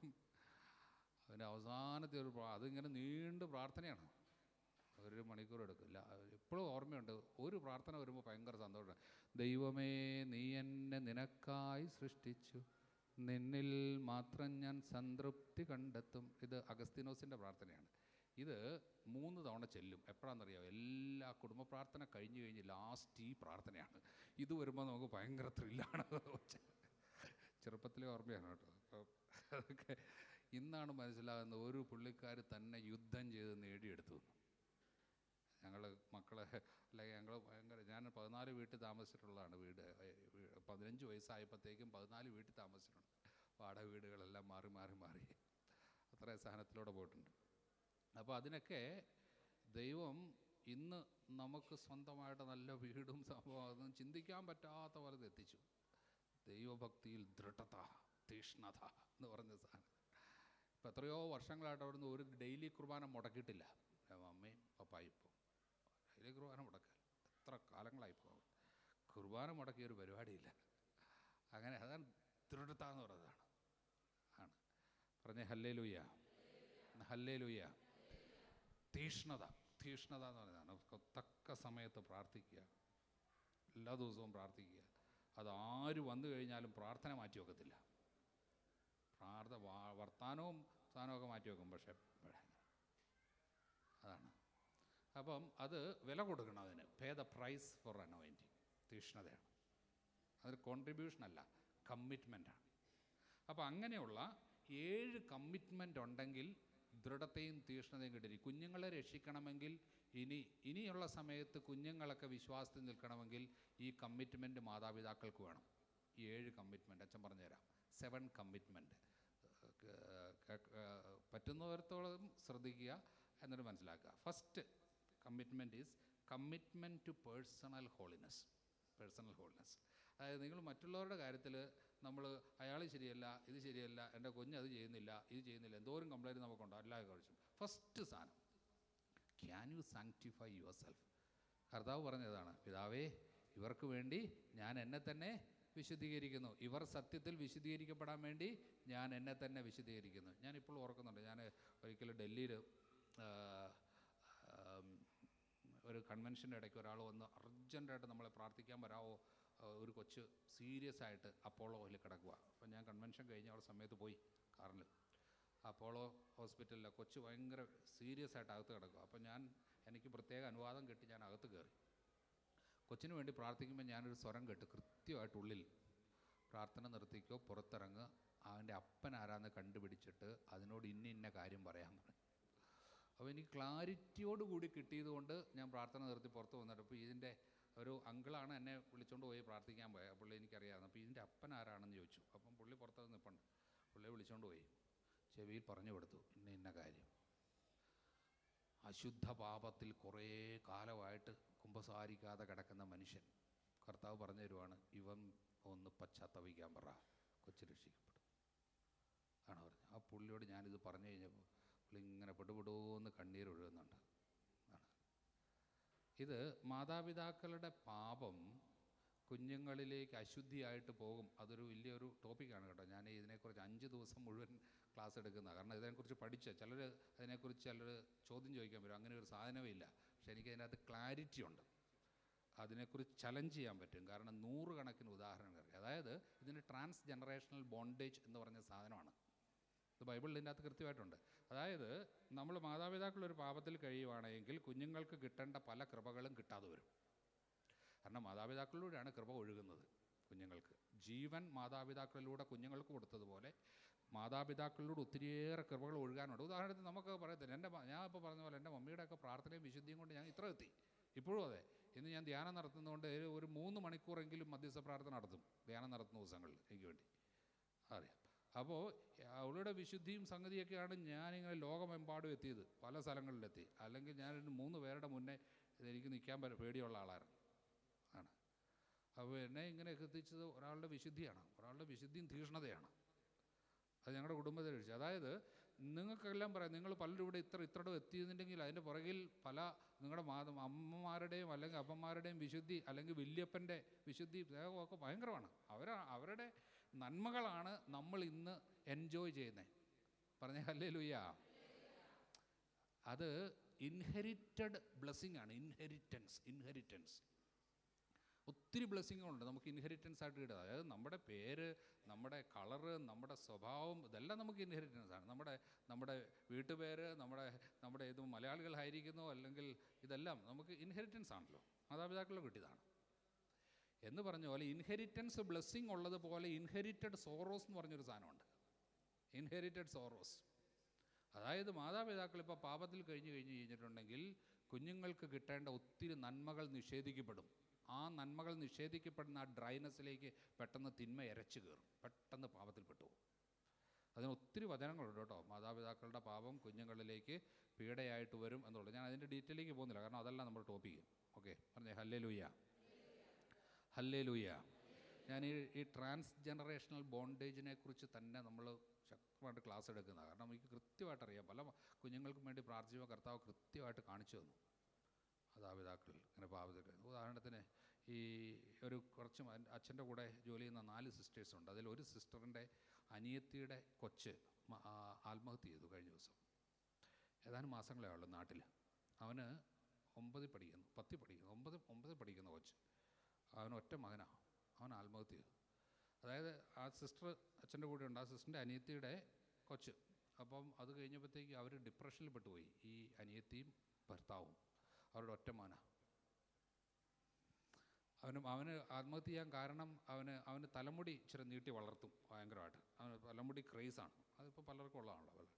അപ്പോൾ അത് സ്കൂളിൽ ചില അച്ഛന്മാരെ നിർബന്ധം പറഞ്ഞു, മുടി വെട്ടാതെ ഇനി ഇവിടെ പറ്റത്തില്ല, വേറെ സ്കൂളിൽ നോക്കൂ. അവസാനം അപ്പൻ ചെന്നൈ ജോലി ചെയ്യുവാണ്, അമ്മയും മോനുമാണ് ഉള്ളത്. അമ്മ പലതവണ കാലേ വീണ് പറഞ്ഞു നോക്കി, മോനെ വെട്ടടാ. അവൻ വെട്ടിയല്ല. അവൻ പറഞ്ഞു പഠിക്കുകയില്ല, പക്ഷെ തലമുടി വെട്ടിയല്ല. അപ്പനെ വിളിച്ചു, അപ്പൻ വന്നു. അപ്പൻ പറഞ്ഞ് പലതവണ നോക്കി.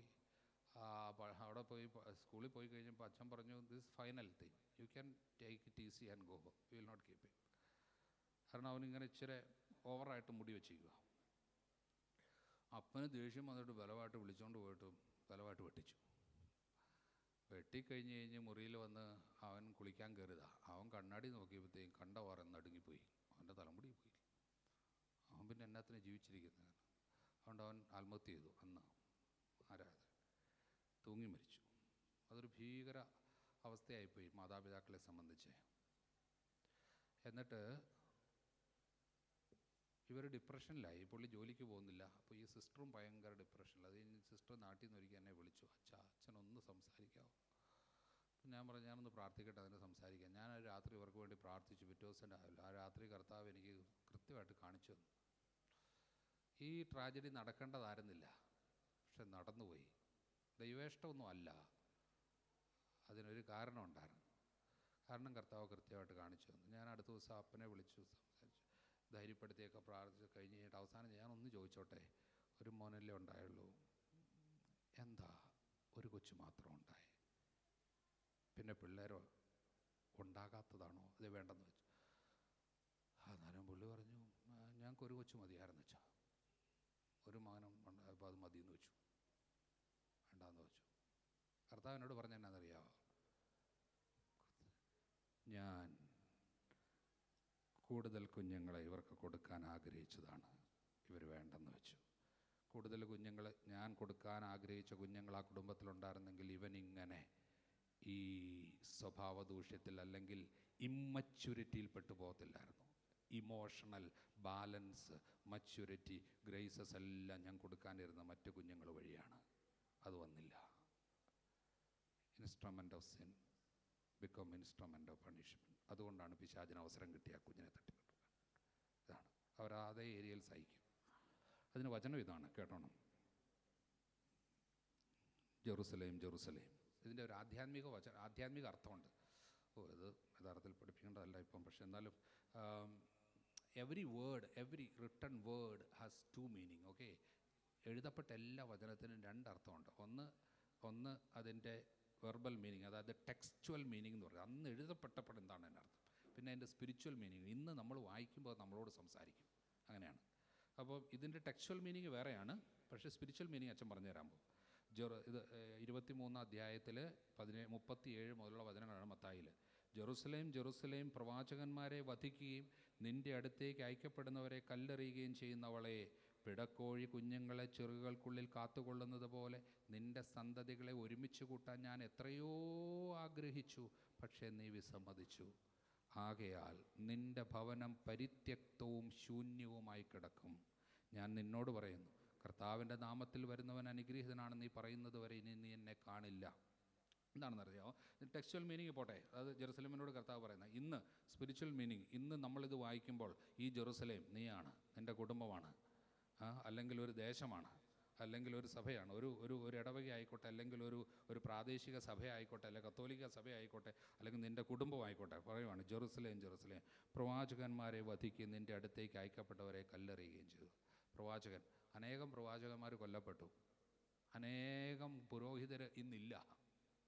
കാരണം എന്താ? ഉണ്ടായിട്ടില്ല. ദൈവം കൊടുക്കാൻ ആഗ്രഹിച്ച കുഞ്ഞുങ്ങളെ സ്വീകരിക്കാത്തത് കൊണ്ടാണ്. പറഞ്ഞേ ഹല്ലേലൂയ.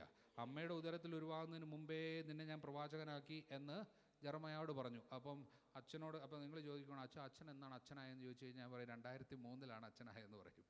എന്നാൽ ഈശോയോട് ചോദിച്ചു കഴിഞ്ഞിട്ടുണ്ടെങ്കിൽ എന്നാ ഇവൻ അച്ഛനാക്കിയെന്ന് ചോദിച്ചു കഴിഞ്ഞിട്ടുണ്ടെങ്കിൽ അമ്മയുടെ ഉദരത്തിൽ ഉരുവാകുന്നതിന് മുമ്പേ പുള്ളി എൻ്റെ പുരോഹിതനാണ് എന്ന് പറയുള്ളൂ. ഇപ്പം എൻ്റെ അമ്മ എങ്ങാനും അബോർഷൻ ചെയ്തായിരുന്നെങ്കിൽ പുരോഹിതനെ കൊന്ന കുറ്റത്തിനിരുന്നേനെ, അവരച്ഛനെ കൊന്നേനെ. അങ്ങനെ എത്രയോ പേരച്ഛന്മാരെയും സിസ്റ്റേഴ്സിനെയും കൊന്ന് ഇന്ന് അച്ഛന്മാരും സിസ്റ്റേഴ്സൊന്നുമില്ല. ലോകം മുഴുവൻ വൈദികരെ കൊടുത്ത സഭയാണ് സീറോ മലബാർ സഭ. ഇന്നറിയാവോ ട്രാജഡി എന്താന്ന്? കഴിഞ്ഞ ദിവസമാണ് കോതമംഗലം പ്രോവിൻസിൻ്റെ പ്രൊവിൻഷ്യാളമ്മ, FCC പ്രൊവിൻഷ്യാളമ്മ, അവർക്ക് ഏറ്റവും കൂടുതൽ സിസ്റ്റേഴ്സ് ഉണ്ടായിരുന്ന ഒരു സ്ഥലമാണ് കോതമംഗലം പ്രോവിൻസൊക്കെ. എന്നോട് പറഞ്ഞ് കഴിഞ്ഞ 4 വർഷമായിട്ട് ആരും ചേർന്നിട്ടില്ല അച്ഛാ. അടുത്ത 10 വർഷം കഴിഞ്ഞ് കഴിയുമ്പോഴത്തേക്കും നമ്മളുടെ പല കോൺവെൻറ്റുകളും അടച്ചുപൂടണം. ഇനി അമ്മമാർ മാത്രമേ ഉള്ളൂ, വലിയമ്മമാർ. പുത്തൻ സിസ്റ്റേഴ്സ് ആരുമില്ല. ആരാളുള്ള? കാരണം എല്ലാ വീട്ടിലും 2 പേരേ ഉള്ളൂ, അവരെല്ലാം പോകുന്നില്ലേ, 1-2 പേരേ ഉള്ളൂ. അവരിനി ആര് സിസ്റ്ററാകാൻ വിടും? ആരച്ഛനാകാൻ പോകും? നമ്മുടെ നാട്ടിലെ കോൺവെൻറ്റുകളുടെയൊക്കെ അവസ്ഥ നിങ്ങൾക്കറിയാവോ? 10-15 വർഷം കഴിഞ്ഞ് കഴിയുമ്പോൾ ഇതൊക്കെ ആരുടെ കയ്യിൽ പോകുമെന്നറിയാവോ? നിങ്ങളിതിനെക്കുറിച്ച് ചിന്തിക്കുന്നില്ലായിരിക്കും, നമുക്കതിനൊന്നും സമയമില്ല. കോൺവെൻറ്റുകളില്ലേ, എത്രയോ സിസ്റ്റേഴ്സാണ് പറയുന്നത് ഞങ്ങൾക്ക് മണിപ്പൂരിൽ നിന്ന് വല്ലതും പിള്ളേരെ വിടാമോ കോൺവെൻറ്റിൽ? നാട്ടിലേക്ക് ആരുമില്ല, നമ്മുടെ നാട്ടിൽ ആരുമില്ല. നമുക്ക് അവിടെ കുറച്ചുകൂടെ പിള്ളേർ ഉള്ളത് കൊണ്ട് ഇപ്പോഴും വൊക്കേഷനുണ്ട്. നമ്മുടെ അവിടെ 5-6 പിള്ളേർ ഇപ്പോഴും കുടുംബത്തിലുണ്ട്. അതുകൊണ്ട് നമുക്കൊക്കെ ഉണ്ടായിരുന്നത് കൊണ്ട് വൈദികരുണ്ടായി. ഇന്ന് നമ്മളെല്ലാം സ്വാർത്ഥരായി. 1 മതി, 2 മതി, അത് മതി എന്ന് വെച്ചു. കാരണം നമ്മളെല്ലാം സെക്യൂരിറ്റി, നമ്മളെക്കുറിച്ച് മാത്രമല്ല, ദൈവഭക്തിയെ ആണ്. നമുക്ക് ഇത്ര മതി, എൻ്റെ സമ്പത്ത് വെച്ച് ഇത്രയൊക്കെ പറ്റുള്ളൂ എന്ന് വിചാരിച്ചു. അതെന്താണെന്നറിയാമോ? ഓരോ കുഞ്ഞിനെ സ്വീകരിക്കുന്നതിനനുസരിച്ചാണ് സമ്പത്തിൻ്റെ കാര്യത്തിലും ആധ്യാത്മിക കാര്യത്തിലും ദൈവം വളർച്ച കൊടുക്കുന്നത് എന്നുള്ള അതൊരു പാക്കേജാണ്. ഓരോ കുഞ്ഞിനെ എൻ്റെ നാമത്തിൽ സ്വീകരിക്കുന്നവനെ എന്നെയാണ് സ്വീകരിക്കുന്നത്. ഈശോ പറഞ്ഞു, ഒരു ശിശുവിനെ എൻ്റെ നാമത്തിൽ സ്വീകരിക്കുന്ന എന്നെയാണ് സ്വീകരിക്കുന്നത്. ജീവന് വിഘാതമായിട്ട് ഏത് കുടുംബം നിന്നാലും ഈശോയ്ക്ക് വിരുദ്ധമായിട്ടാണ് നിൽക്കുന്നത്. ജീവന് വിരുദ്ധമായിട്ട്. അതായത് എന്ന് നമ്മൾ എത്ര പേർക്ക് വേണ്ടി ഞാൻ പ്രാർത്ഥിച്ചു കഴിഞ്ഞ് കഴിഞ്ഞപ്പോൾ കർത്താവ് കാണിച്ചതെന്നറിയാമോ? ഇവർ ഈ സാധനം വെച്ചെടുക്കുക, അടച്ചു കെട്ടി വെച്ചിരിക്കുക. എന്താണെന്നറിയാമോ? കുഞ്ഞുങ്ങൾ വേണ്ടാന്നും പറഞ്ഞ് സ്റ്റെറിലൈസേഷൻ നടത്തിയിരിക്കുക. അത് ഇവരുടെ സ്റ്റെറിലൈസേഷൻ ഓഫ് ഗ്രേസ് ആണ്. അത് കഴിഞ്ഞ് അനുഗ്രഹമില്ല. കാരണം ജീവന് വിരുദ്ധമായിട്ട് നിലകൊണ്ടിട്ട് നിങ്ങൾക്ക് ഇനി ഗ്രേസ് വേണമെന്ന് പറയും. കാരണം ജീവൻ ആരാ? ഈശോയാണ് ജീവൻ. അതായത് ഈ കുഞ്ഞിന് വേണ്ട, എനിക്ക് ഈ 2 കുഞ്ഞുങ്ങളെ മതിയാവും, പറ്റുള്ളൂ എന്ന് വിചാരിച്ചത് എന്തുകൊണ്ടാണെന്നറിയാമോ? നമ്മളെ തന്നെ ആശ്രയിക്കുക, നമ്മുടെ ബുദ്ധിയിലും നമ്മുടെ സമ്പത്തിലും ആശ്രയിക്കുന്നത്. കാരണം കുഞ്ഞുങ്ങൾ എൻ്റേതാണ്, കർത്താവ് തരാൻ ആഗ്രഹിക്കുക. അതിനെക്കുറിച്ചാണ് പറയുന്നത്. പ്രവാചകന്മാരെ പലരെയും വധിച്ചു, നിൻ്റെ അടുത്തേക്ക് അയക്കപ്പെട്ടവരെ കല്ലെറിയുന്നു. അതാണ് പിൽ കൾച്ചർ. പിൽ ആ സാധനം വന്നു, പിൽ കൾച്ചർ.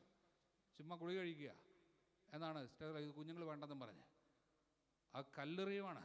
കാരണം many contraceptives are abortifacient. നിങ്ങൾക്കറിയാമല്ലോ, നേഴ്സുമാരാ അറിയാം പലർക്കും. അപ്പം അത് അബോർഷൻ നടത്തിയിട്ട് തന്നെയാണ് ഇൻ certain cases പല ഈ കോൺട്രസെപ്റ്റീവ്സും അങ്ങനെയാണ്, അബോർട്ടിഫിസൻസ് ആണ്. സാധനം നടന്നു കഴിഞ്ഞാണ്.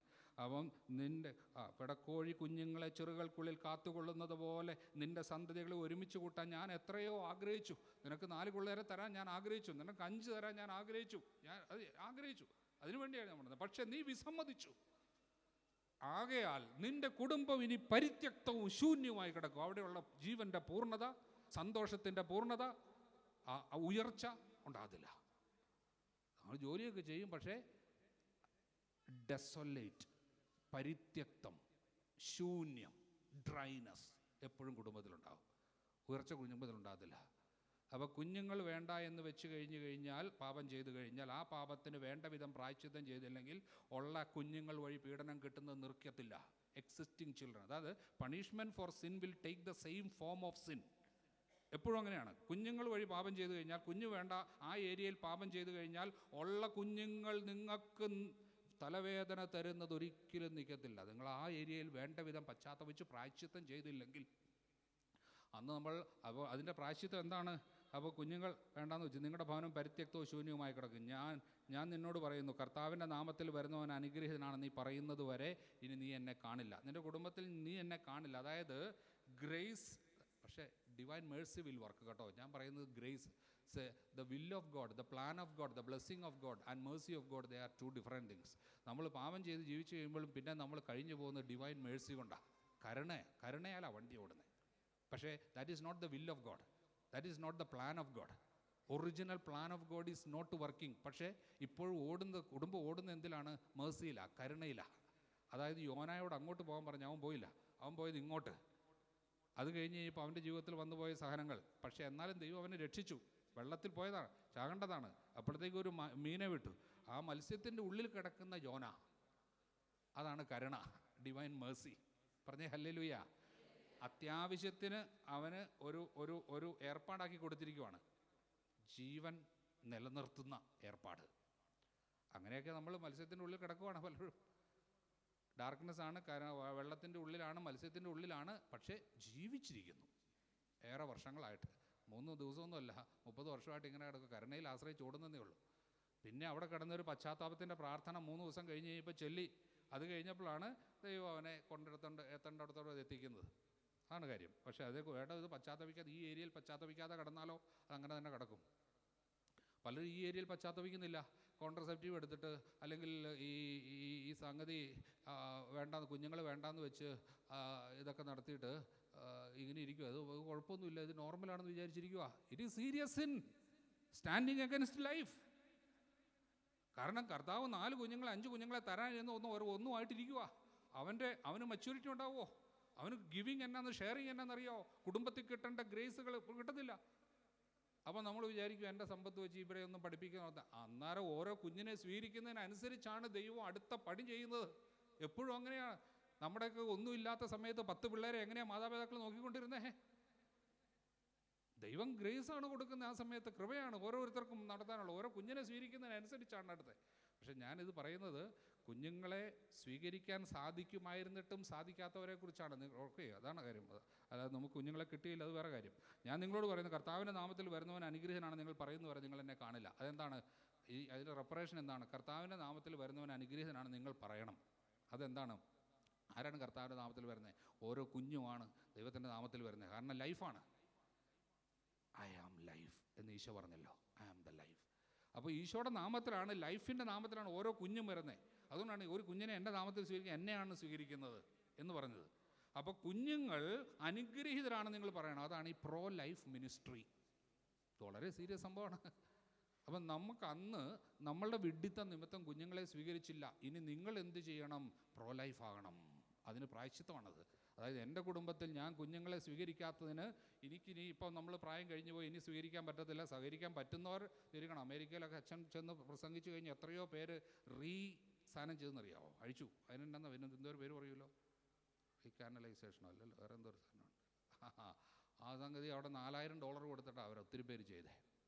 അങ്ങനെ അത് കഴിഞ്ഞ് കുഞ്ഞുങ്ങൾ മേടിച്ചവർ എത്രയോ പേര് ഇപ്പോൾ അച്ഛൻ്റെ മിനിസ്ട്രിയെ സഹായിക്കുന്നവരെല്ലാം പുതിയ കുഞ്ഞുങ്ങൾ കിട്ടിയവരാണ്. അവർ പറയുകയാണ്, ഈ കൊച്ചു വന്നു കഴിഞ്ഞാൽ പിന്നെ ജീവിതം തന്നെ മാറി. ഞങ്ങളിങ്ങനെ ഡ്രൈ ആയിട്ടിരിക്കുക. പുതിയ കുഞ്ഞുങ്ങൾ വന്നു കഴിയുമ്പോഴത്തേക്കും ലൈഫാണ്, അനുഗ്രഹമാണ്, അടുത്ത സ്റ്റെപ്പിലേക്കുള്ള ഗ്രോത്താണ്. അതാണ്. അല്ലെങ്കിൽ നമ്മൾക്ക് ഇതിനെക്കുറിച്ച് മനസ്സിലാക്കാതിരിക്കുമായിരുന്നു. അതുപോലെ കർത്താവിൻ്റെ നാമത്തിൽ വരുന്നവൻ അനുഗ്രഹീതനാണ് നിങ്ങൾ പറയുന്നവരെ ഇനി നിങ്ങൾ എന്നെ കാണില്ല. അതായത് ഇനി നമ്മൾ പ്രോ ലൈഫാണ്. മറ്റുള്ളവരോട് പറയണം, നിങ്ങളിനി വിഡ്ഢിത്തം ചെയ്യരുത്, ഞങ്ങൾക്കോ ഇങ്ങനെ പറ്റിപ്പോയി. പ്രോ ലൈഫ് മിനിസ്ട്രിയിൽ പങ്കെടുക്കണം.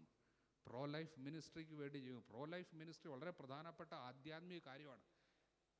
നമ്മളുടെയൊക്കെ അല്ലെങ്കിൽ നമ്മുടെയൊക്കെ എന്താണ് സംഭവിക്കുന്നത്? കത്തോലിക്ക സഭയ്ക്ക് വരുന്ന ആശം എന്തോ ഒരു സ്ഥലങ്ങളിലാണ് പള്ളികൾ അടച്ചു പൂട്ടുന്നത്, നിങ്ങൾക്ക് അറിയത്തില്ലയോ? 3000 Catholic churches were kept for option in Ireland alone. 3000. It is വളരെ ക്ലിയർ ആയിട്ട് അറിയാവുന്ന ഇതുകൊണ്ടാണ് പറഞ്ഞത്. കാരണം എന്താ? പിള്ളേരില്ല. ഇതെല്ലാം ആർക്കാ പോകുന്നത് നിങ്ങൾക്കറിയാമല്ലോ. ഇത് ആരാണ് മേടിച്ചെടുക്കുന്നത്, എങ്ങോട്ടാണ് പോകുന്നതെന്ന് അറിയണം, കുഞ്ഞുങ്ങളുള്ളവർക്ക്. അപ്പം നമ്മൾ കളക്റ്റീവായിട്ടൊരു സിന്നാണ് നമ്മൾ സഭയ്ക്കെതിരെ ചെയ്തിരിക്കുന്നത്. കാരണം പിള്ളേരെ വേണ്ടാന്ന് വെച്ചു. അതുകൊണ്ട് എന്ത് സംഭവിച്ചു? ഇപ്പോൾ ഇടുക്കിയിലെ പിതാവ് അച്ഛനോട് ക്ലിയറായിട്ട് പറഞ്ഞാണ്, നേരിട്ട് വിളിച്ച് പറഞ്ഞാണ്, 7500 യുവാക്കന്മാരാണ് 35 വയസ്സ് കഴിഞ്ഞവർ ഇടുക്കി രൂപതയിൽ മാത്രം കല്യാണം കഴിക്കാൻ നിൽക്കുന്നത്. പെൺപിള്ളേരെ കിട്ടുന്നില്ല. കാരണം ആകെ 1-2 പെണ്ണുങ്ങളെ ഉണ്ടായിട്ടുള്ളൂ. അവരെല്ലാം വിദേശത്തേക്ക് പോവുകയും ചെയ്തു. ഇവരെല്ലാം ഫാമിലി നിന്ന് പോവാണ്. അത്രയും പേരുടെ ഫാമിലി നിന്ന് പോവുക. Catholic families being closed down. 7500 in 1 diocese. ഇതിൻ്റെ സീരിയസ്നെസ് എന്താണെന്ന് നമുക്കൊന്നും മനസ്സിലാകുന്നില്ല. കുറച്ച് കഴിയുമ്പോൾ 10 വർഷം കഴിഞ്ഞ് കഴിയുമ്പോഴുള്ള നമ്മുടെ അവസ്ഥ നോക്കിക്കൊള്ളുക. കേരളത്തിൻ്റെ അവസ്ഥ. നമ്മുടെ വൈബ്രൻ്റ് ആയിരുന്ന യൂത്ത് ആരെല്ലാം ഉണ്ടോ എന്ന്? അവിടെ ഒന്നുമില്ല. KCOM അതുപോലെ മിഷൻ ലീഗും സാധനമെല്ലാം അടച്ചുപൂട്ടി. അതാണ് കാര്യം. അപ്പോൾ കർത്താവിൻ്റെ നാമത്തിൽ വരുന്നവൻ അനുഗ്രഹീതനാണ് നിങ്ങൾ പറയുന്നവരെ നിങ്ങൾ എന്നെ കാണില്ല എന്ന് പറയുകയാണ്. ഇന്ന് അനേകം കുടുംബങ്ങൾക്ക് വേണ്ടി പ്രാർത്ഥിക്കും. കർത്താവ് ഹൃദയം കാണിച്ചു തന്നു. കൂടുതൽ കുഞ്ഞുങ്ങളില്ലാത്തതിനെക്കുറിച്ച് പശ്ചാത്തപിച്ചിട്ടില്ല. അവർ കൊടുക്കാൻ ആഗ്രഹിച്ച അവരന്നേരം വേണ്ടാന്ന് വെച്ചു. കുഞ്ഞുങ്ങൾ വേണ്ടാന്ന് വെച്ചു. അതുകൊണ്ട് ഇന്ന് കുഞ്ഞുങ്ങൾ വഴിയുള്ള പീഡനം നിൽക്കത്തില്ല. Punishment for sin will take the same form of sin itself. അതിൻ്റെ അകത്ത് യാതൊരു മാറ്റവും. അത് പശ്ചാത്തപിക്കാൻ വേണ്ടിയാണ് അച്ഛൻ പറഞ്ഞു തരുന്നത്. അപ്പോൾ അതുകൊണ്ട് ഈ പേഴ്സണൽ സാങ്ക്ടിറ്റി, ഞാനത് പറഞ്ഞു വന്നത്, കമ്മിറ്റ്മെൻറ്റ് ടു പേഴ്സണൽ ഹോളിനെസ് ലൈഫിന് വേണ്ടി നിൽക്കണം. നമ്മുടെ പാപങ്ങളെല്ലാം ഓർത്ത് പശ്ചാത്തപിക്കണം. നല്ല കുമ്പസാരം നടത്തണം. അതാണ് വീണ്ടും നല്ല കുമ്പസാരങ്ങൾ എല്ലാ മാസവും കുമ്പസാരിക്കണം. കുറഞ്ഞത് എല്ലാ മാസത്തിലും കുമ്പസാരിക്കണം. മാസത്തിൽ 2 പ്രാവശ്യം കുമ്പസാരിക്കുന്നതാണ് ബെസ്റ്റ്. 2 വീക്സ് ആണ് personal holiness. Sanctify yourself for I will do miracle for you tomorrow. Sanctify, നിങ്ങളിന്ന് നിങ്ങളെ തന്നെ വിശദീകരിക്കുക. Your holiness will go before you, my glory will follow you. Isaiah 58:8 അങ്ങനെയാണ്. അപ്പോൾ Joshua 3:5 sanctify yourself today, I will do miracle for you tomorrow. അപ്പം കുഞ്ഞുങ്ങൾക്കെല്ലാം വേണ്ടി നമ്മളെ തന്നെ വിശദീകരിക്കണം. ഈശോ പറഞ്ഞല്ലേ, ഇവർക്ക് വേണ്ടി ഞാൻ എന്നെ തന്നെ വിശദീകരിക്കും. യോഹന്നാൻ 17:19 ഇവർ സത്യത്തിൽ വിശുദ്ധീകരിക്കപ്പെടാൻ വേണ്ടി ഞാൻ എന്നെ തന്നെ വിശുദ്ധീകരിക്കുന്നു. അതാണ് personal holiness. Importance of personal holiness. പറഞ്ഞേ ഹല്ലേലൂയ. മാതാപിതാക്കൾ തങ്ങളെ തന്നെ വിശദീകരിച്ച് കഴിയുമ്പോൾ കുഞ്ഞുങ്ങൾക്ക് ഒത്തിരി മാറ്റം വരും. അതായത് നമ്മളൊരു ഇമ്പ്യൂരിറ്റി കഴിഞ്ഞിട്ട് ആ ഇമ്പ്യൂരിറ്റി കമ്മ്യൂണിക്കേറ്റ് ചെയ്യപ്പെടും. ഉദാഹരണത്തിന് അപ്പനും അമ്മയും എന്തെങ്കിലുമൊക്കെ ഇമ്പ്യൂരിറ്റി കഴിയും. അതായത് ഒരു അപ്പൻ ഒരു പോർണോഗ്രഫി അഡിക്ഷനൊക്കെ ഉണ്ടെന്ന് വിചാരിക്കുക. അങ്ങനെയുണ്ട്.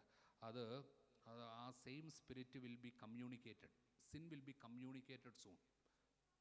അതാണ് കാര്യം. അതുകൊണ്ടാണ് be holy in all what you do എന്നാണ് 1:15 1 Peter 1:15. നിങ്ങൾ എല്ലാ പ്രവൃത്തികളിലും പരിശുദ്ധരായിരിക്കണം. എല്ലാ പ്രവൃത്തികളിലും. എന്തുകൊണ്ടാണ്? In all what you do you are communicating your self. What ever you do what you have will be communicated. ഉദാഹരണത്തിന് ഭയങ്കര ഇമ്പ്യൂരിറ്റി നിൽക്കുന്ന ഒരാൾ ഭക്ഷണമൊക്കെ ഉണ്ടാക്കി കൊടുത്ത് ഭക്ഷണം കഴിപ്പിച്ച് കഴിയുമ്പോൾ ഭക്ഷണത്തോടൊപ്പം impurity also will be communicated. വളരെ ക്ലിയറാണ്. ആങ്കർ, ഉദാഹരണത്തിന് ഭയങ്കര ദേഷ്യമുണ്ട്. ആ ദേഷ്യത്തിൽ നിന്ന് ആ ഭക്ഷണം ഉണ്ടാക്കുന്നത്, പെറുപുറത്തുണ്ടാക്കുക ഭക്ഷണം ഉണ്ടാക്കുമെന്ന് വിചാരിച്ചു. എന്നിട്ട് ആ ഭക്ഷണം ഉണ്ടാക്കി പിള്ളേരെ കഴിപ്പിച്ച് കഴിയുമ്പോൾ same spirit will be communicated through food. കാരണം ആദ്യം പിശാച് ഉപയോഗിച്ചത് ഭക്ഷണമാണ്. തന്നെ കമ്മ്യൂണിക്കേറ്റ് ചെയ്യുന്നതിന് വേണ്ടി പിശാച് ആദ്യം ഉപയോഗിച്ചത് ഫുഡാണ്. ഫുഡിലൂടെയാണ് പിശാച് തന്നെ കമ്മ്യൂണിക്കേറ്റ് ചെയ്തത്. പറഞ്ഞ ഹല്ലേലൂയ. ഇന്നും ഫുഡിലൂടെ വളരെ പ്രധാനമായിട്ട് പിശാച് കമ്മ്യൂണിക്കേറ്റ്. അതുകൊണ്ടാണ് നന്ദി പറഞ്ഞുകൊണ്ട് മാത്രമേ ഭക്ഷണം ഉണ്ടാക്കുകയും കൊടുക്കുകയൊക്കെ ചെയ്യാവുള്ളൂ. അല്ലെങ്കിൽ ഈ ആങ്കർ, അല്ലെങ്കിൽ ഒരു സെക്ഷുവൽ സിൻ, ലസ്റ്റ്, ലേസിനെസ്, ഇതൊക്കെ ഫുഡിലൂടെ പെട്ടെന്ന് കുഞ്ഞുങ്ങൾക്ക് കിട്ടും, കമ്മ്യൂണിക്കേറ്റ് ചെയ്യപ്പെടും. അങ്ങനെയാണ്. പാപത്തിൽ നിന്നുകൊണ്ട് കൊടുത്തു കഴിഞ്ഞാൽ, ഭക്ഷണം ഉണ്ടാക്കി കൊടുത്തു കഴിഞ്ഞാൽ, അല്ലെങ്കിൽ മുലയൂട്ടുക, അതുപോലെ കുഞ്ഞുങ്ങളെ ടേക്ക് കെയർ ചെയ്യുക, അതിൻ്റെ അകത്തെല്ലാം ഈ ഇമ്പ്യൂരിറ്റി കമ്മ്യൂണിക്കേറ്റ് ചെയ്യും. സ്പിരിറ്റ് കമ്മ്യൂണിക്കേറ്റ് ചെയ്യപ്പെടും. കാരണം എല്ലാ പാപത്തിലും ഒരു സ്പിരിറ്റുണ്ട്, ഈവിൾ സ്പിരിറ്റ്. അതുകൊണ്ടാണ് വ്യഭിചാര ദുർഭൂതം എന്ന് പറയുന്നത്, നുണയുടെ ദുർഭൂതം, അലസേർ ദുർഭൂതം. ബൈബിൾ പറയുന്നുണ്ട് സ്പിരിറ്റ് ഓഫ് വ്യഭിചാര ദുർഭൂതം എന്ന് പലതവണ പറഞ്ഞിട്ടുണ്ടല്ലോ നമ്മുടെ ഹോസിയയുടെ പുസ്തകത്തിൽ. പറഞ്ഞ ഹല്ലേലൂയ. അതുപോലെ ആലസ്യത്തിൻ്റെ ആത്മാവ് എന്നൊക്കെ ബൈബിൾ പറയുന്നുണ്ട്. ആലസ്യത്തിൻ്റെ ആത്മാവാണ്, സ്പിരിറ്റാണത്, ലേസിനെസ്, സ്പിരിറ്റ് ഓഫ് ലേസിനെസ്.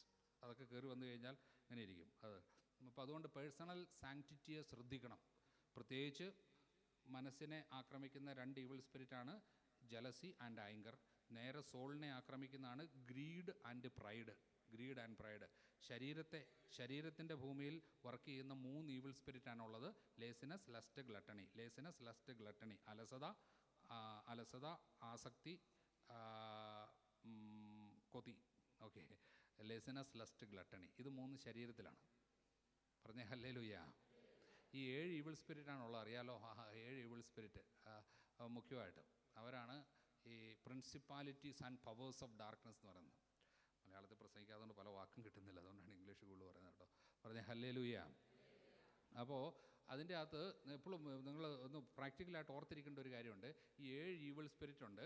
ആ 7 ഈവിൾ സ്പിരിറ്റിൽ 2 ഈവിൾ സ്പിരിറ്റ് ഇൻ്റർ കണക്റ്റഡ് ആണ്. അവരെന്നും ചേർന്നേ പോകത്തുള്ളൂ.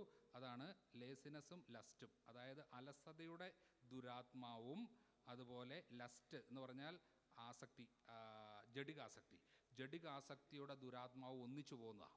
അവർ രണ്ടും ഇൻ്റർ കണക്റ്റഡാണ്. അതായത് ഒരാൾ വന്നു കഴിഞ്ഞാൽ മറ്റേ ആൾ വന്നിരിക്കും. അവർക്ക് സെപ്പറേറ്റ് ആയിട്ട് ഇൻസെപ്പറബിളാണ് അവർക്ക് തനിച്ച് ജീവിക്കാൻ പറ്റത്തില്ല.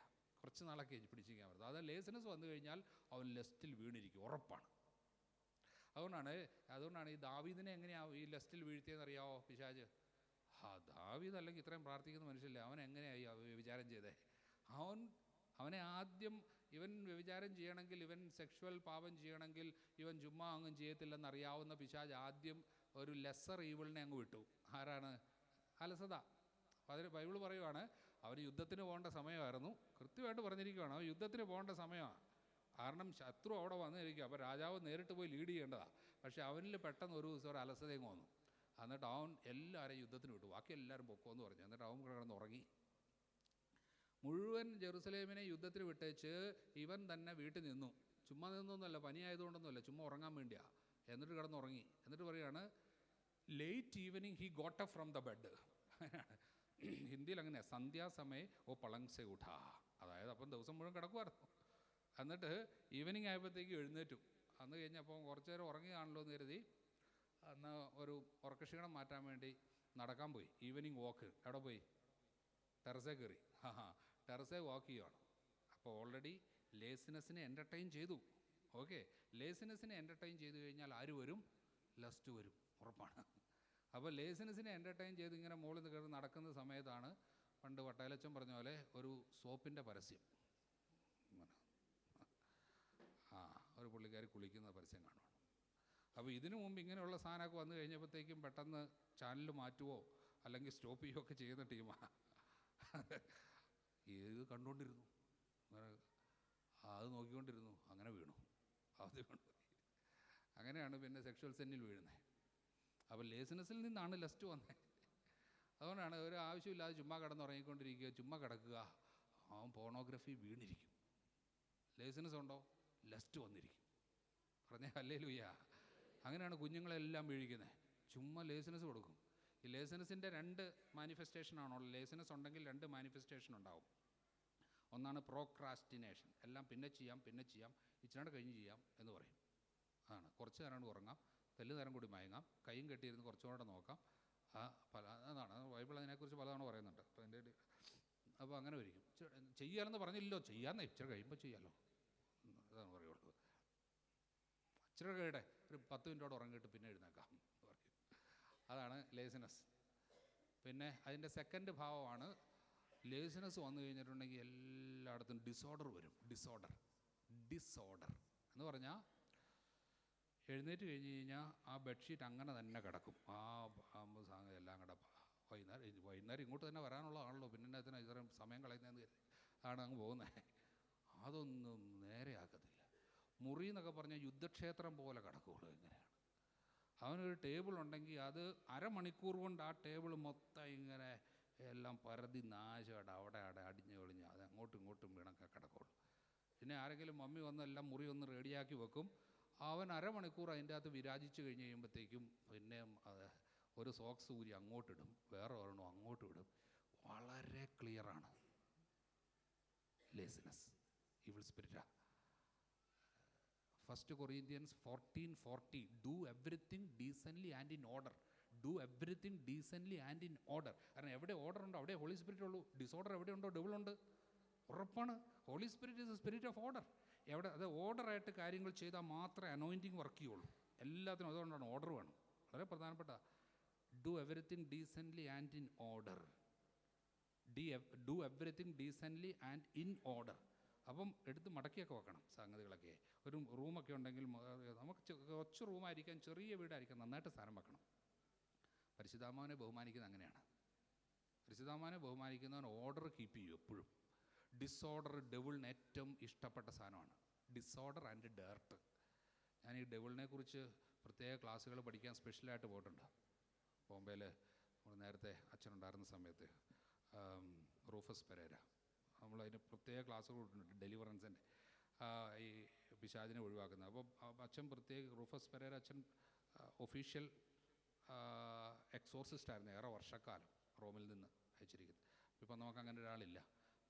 പുള്ളി എപ്പോഴും പറഞ്ഞു തരുമായിരുന്നു പിശാചിന് ഭയങ്കര ഇഷ്ടമുള്ളതാണ് disorder and dirt. Dirt, disorder, devil ഇത് കണക്റ്റഡാണ്.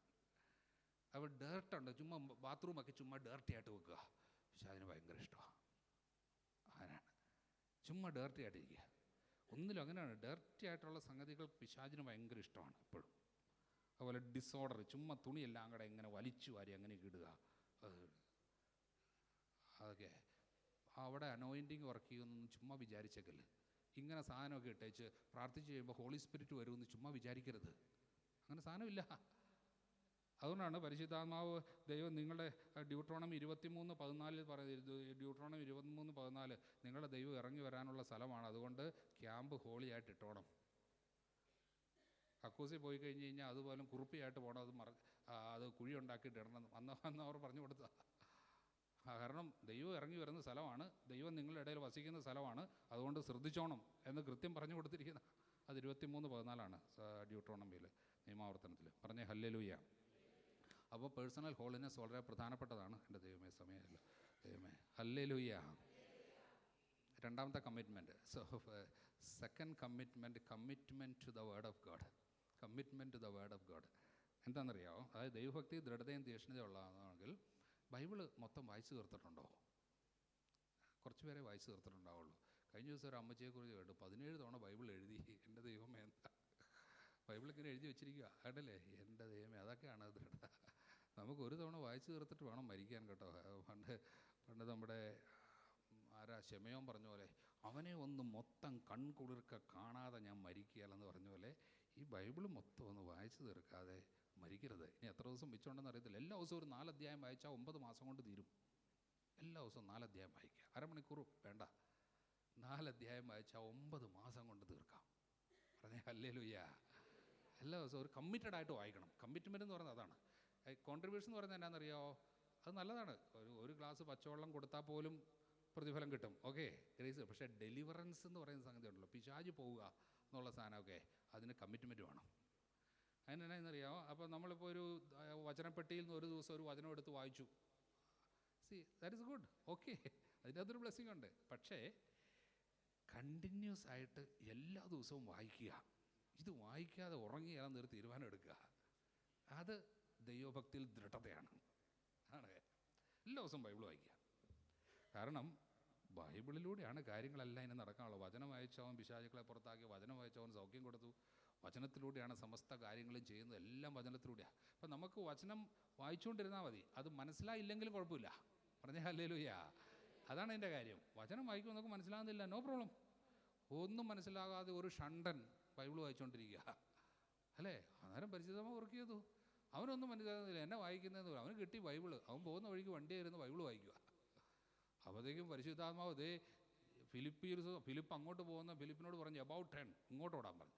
എന്നിട്ട് ഫിലിപ്പിനെ പരിശുദ്ധാത്മാവ് കൊണ്ടെന്ന് കുറച്ചു നേരം കഴിഞ്ഞപ്പോൾ ഇതേ വണ്ടി പോകുന്നുണ്ട്, അതിൻ്റെ പുറകെ ഓട്. ഫിലിപ്പിനെ കൊണ്ട് ഓടിപ്പിച്ചു, വണ്ടിയെ കയറ്റി ഇരുത്തി, എക്സ്പ്ലെയിൻ ചെയ്ത് കൊടുത്തു, മാമോസ കൊടുത്തു. അത് കഴിഞ്ഞ് ഫിലിപ്പിനെ പിടിച്ചുകൊണ്ട് പോയി. മാമോസ കഴിഞ്ഞ് അവൻ നോക്കി കഴിഞ്ഞപ്പം അവനെ കാണുന്നില്ല. അതാണ് പരിശുദ്ധാത്മാവ് വർക്ക് ചെയ്യും ബൈബിൾ വായിച്ചാൽ. അവനാകെ ചെയ്തത് ബൈബിൾ വായിച്ചു എന്നത് മാത്രമാണ്, മനസ്സിലായി പോലുമില്ല. അതാണ് ചുമ്മാ ബൈബിൾ വായിക്കുക.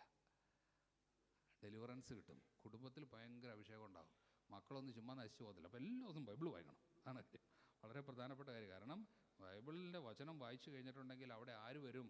സ്വർഗത്തിലെ സൈന്യം മുഴുവനുണ്ട് അവിടെ, സൈന്യം മുഴുവൻ. അതാണ് ബൈബിൾ പോയി കഴിഞ്ഞാൽ, വചനം വായിച്ചു കഴിഞ്ഞിട്ടുണ്ടെങ്കിൽ സ്വർഗത്തിൻ്റെ സൈന്യം അവിടെ പ്രസൻ്റാണ്.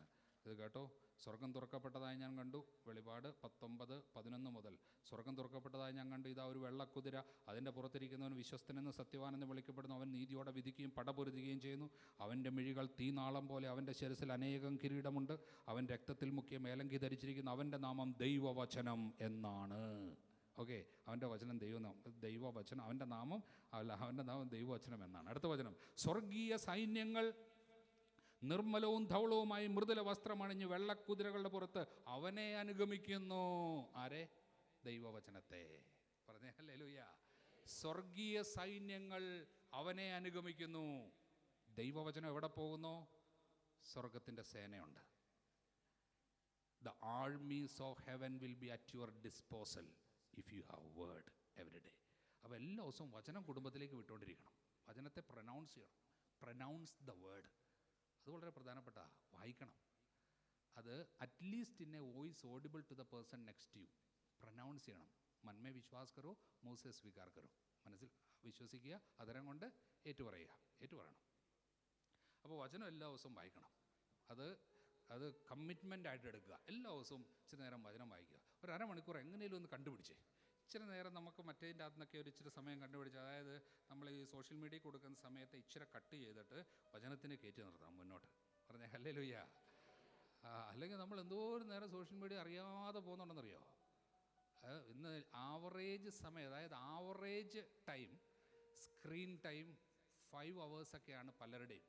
5 to 6 hours വരെ പല യൂത്തിൻ്റെയും സ്ക്രീൻ ടൈം.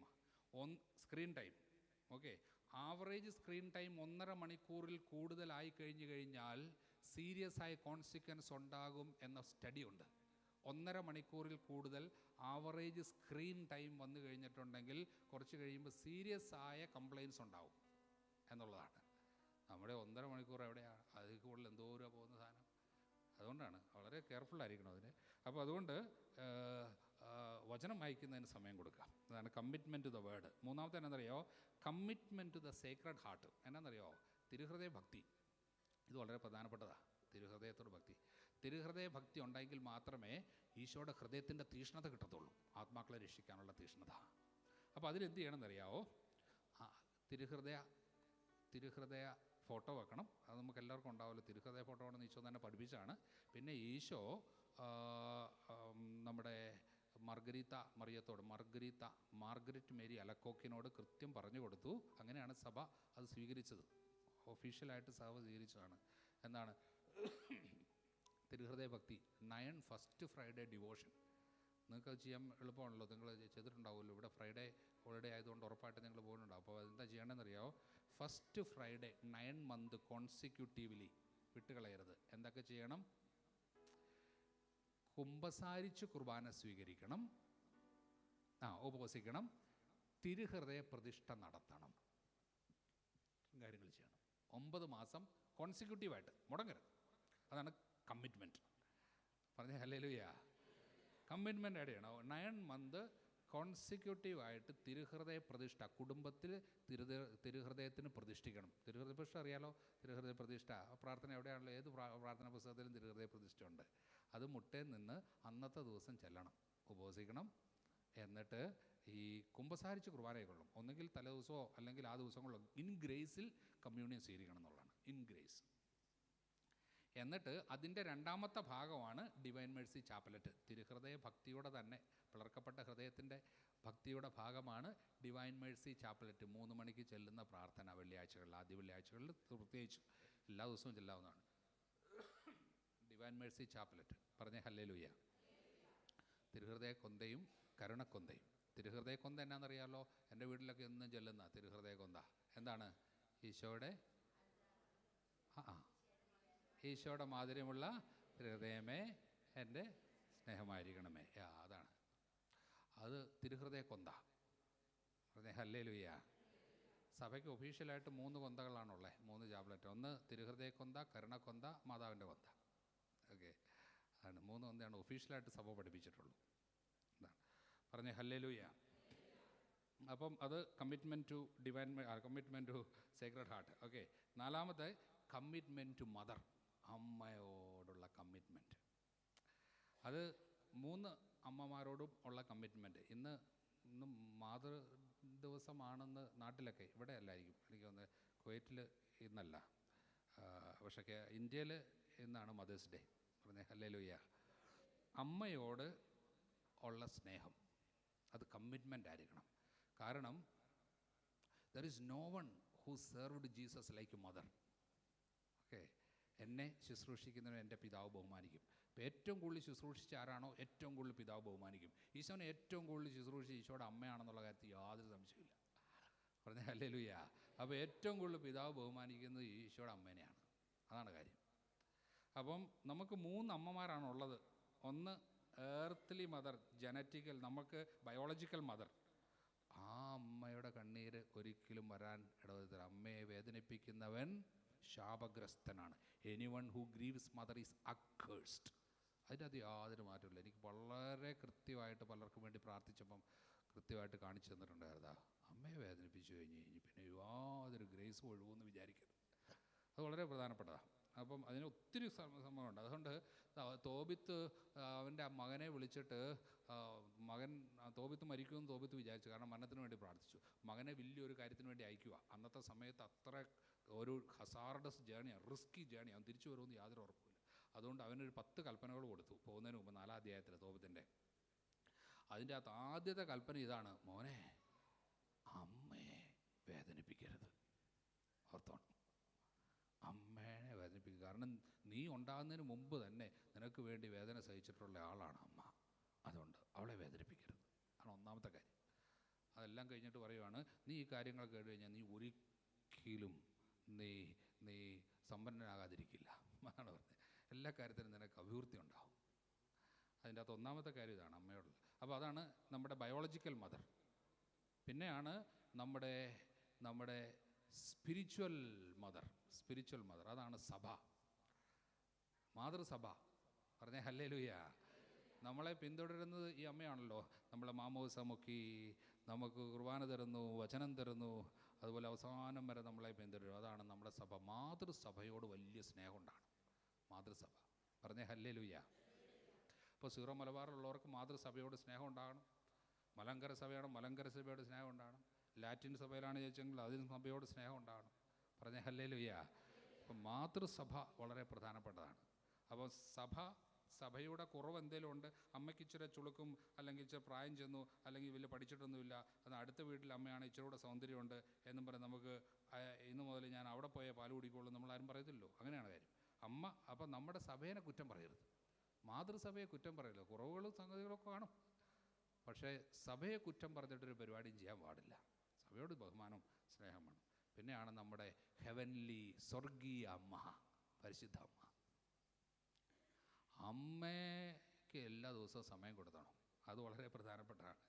കാരണം ഈ ഒരു വചനം വായിച്ച് കഴിയുമ്പോൾ നമുക്ക് പെട്ടെന്ന് മനസ്സിലാവേ, അത് അമ്മേനെ ദൈവം നമ്മളങ്ങ് ഏൽപ്പിച്ചു തരുവാണ്. ഈശോ അമ്മേനെ ഏൽപ്പിച്ചു തന്നല്ലോ. അമ്മേനെ ഏൽപ്പിച്ച് തന്നു കഴിഞ്ഞ് കഴിഞ്ഞാൽ അടുത്ത വചനമാണ്, അമ്മേനെ ഏൽപ്പിച്ച് തന്നു കഴിഞ്ഞ് പറയുമ്പോൾ നമുക്കത് വളരെ പ്രധാനപ്പെട്ടാണ്. അനന്തരം അവൻ ആ ശിഷ്യനോട് പറഞ്ഞു, ഇതാ നിൻ്റെ അമ്മ. അപ്പോൾ മുതൽ ആ ശിഷ്യൻ അവളെ സ്വന്തം ഭവനത്തിൽ സ്വീകരിച്ചു. അത് കഴിഞ്ഞ് അടുത്ത വചനമാണ് അനന്തരം. അവിടെ അനന്തരം അനന്തരം എല്ലാം നിറവേറിക്കഴിഞ്ഞുവെന്ന് ഈശോ അറിഞ്ഞു. അപ്പോൾ എല്ലാം നിറവേറിയെന്നറിഞ്ഞു. അതായത് അമ്മേനെ ഇവൻ സ്വീകരിച്ചു കഴിഞ്ഞപ്പോൾ ദെൻ, ഇംഗ്ലീഷിൽ അങ്ങനെയാണ്, then Jesus new everything is accomplished. അതിനു മുമ്പ് അവൻ വിശുദ്ധ കുർബാന സ്ഥാപിച്ചതാണ്, വചനം മുഴുവൻ കൊടുത്തതാണ്, പക്ഷേ എല്ലാം പൂർത്തിയായില്ല. അമ്മേനെ കൊടുത്തു, അമ്മേനെ ഇവൻ സ്വീകരിച്ചു. അന്നേരം പറയുവാണ് എല്ലാം പൂർത്തിയായി എന്ന് ഈശോ അറിഞ്ഞു. ഇനി എനിക്ക് പോകാം. അമ്മ വരുന്നത് വരെ എല്ലാം പൂർത്തിയായിട്ടില്ല. അതുകൊണ്ടാണ് ഒരു ഒരു കൊന്ത മുഴുവനൊക്കെ ചെല്ലാതെ കുടുംബ പ്രാർത്ഥന പൂർത്തിയായിട്ടില്ല കേട്ടോ.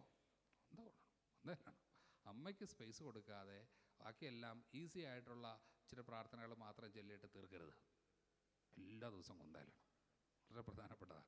അമ്മയോട് ചേർന്ന് പ്രാർത്ഥിക്കണം, അമ്മേനെ ബഹുമാനിക്കണം, അമ്മയെ സ്നേഹിക്കും. ഈശോ അത് നമ്മൾ അമ്മേനെ കൂടുതൽ സ്നേഹിച്ചു എന്നും പറഞ്ഞ് നമുക്കൊന്നും ഒരു പ്രശ്നമില്ല. അഗസ്തീനോസ് പറയുന്ന പോലെ മാതാവിനെ എന്തോരം വേണേലും സ്നേഹിച്ചോ, അതൊരിക്കലും ഓവറാകത്തില്ല. കാരണം നീ എത്ര നോക്കിയാലും ഈശോ സ്നേഹിച്ച പോലെ സ്നേഹിക്കാൻ പറ്റത്തില്ല. ഈശോനെ നിങ്ങൾക്ക് ബീറ്റ് ചെയ്യാൻ പറ്റത്തില്ല. കാരണം അത്രയധികം അവൻ അമ്മേനെ സ്നേഹിച്ചിട്ടുണ്ട്. അതുകൊണ്ട് അമ്മയോടുള്ള സ്നേഹം ഓവറായിപ്പോ എന്നും പറഞ്ഞ് പേടിക്കുകയൊന്നും വേണ്ട. അതൊരിക്കലും ഓവറാകത്തില്ല. നീ എത്ര നോക്കിയാലും ഈശോ സ്നേഹിച്ചതുപോലെ സ്നേഹിക്കാൻ പറ്റത്തില്ലെന്ന് പറഞ്ഞ അമ്മ. അതുകൊണ്ടാണ് പറഞ്ഞ ഹല്ലേലൂയ.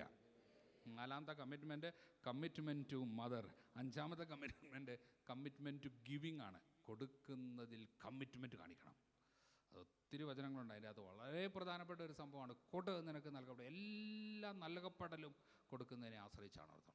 എത്ര നീ കൊടുക്കുന്നോ അതിനെ ആശ്രയിച്ച് മാത്രമാണ് കേട്ടോ. കൊട് നിനക്ക് നൽകപ്പെടും. ദോ തുമേ ദിയാ ജായേഗ ദബാ ദബാ ഹിലാ ഹിലാ ഭരി ഹുയി ഊപ്പർ ഉഠി ഹുയി പൂരി കി പൂരി നാപ്പ് തുമാരെ ഗോതുമേ ഡാൽ ദിയാ ജായേഗ. അതായത് നിറച്ചളർന്ന് അമർത്തിക്കുലുക്കി നിറച്ചളർന്ന് പിന്നെ എന്താണ് മുഴുവൻ നിങ്ങളുടെ ഇട്ട് തരുമെന്ന്. അത് മലയാളത്തിൽ കിട്ടുന്നില്ല. അപ്പോൾ അങ്ങനെ അളന്നു തരുന്ന അതെല്ലാം കൊടുക്കുന്നതിനെ ആശ്രയിച്ചായിരിക്കുന്നത്.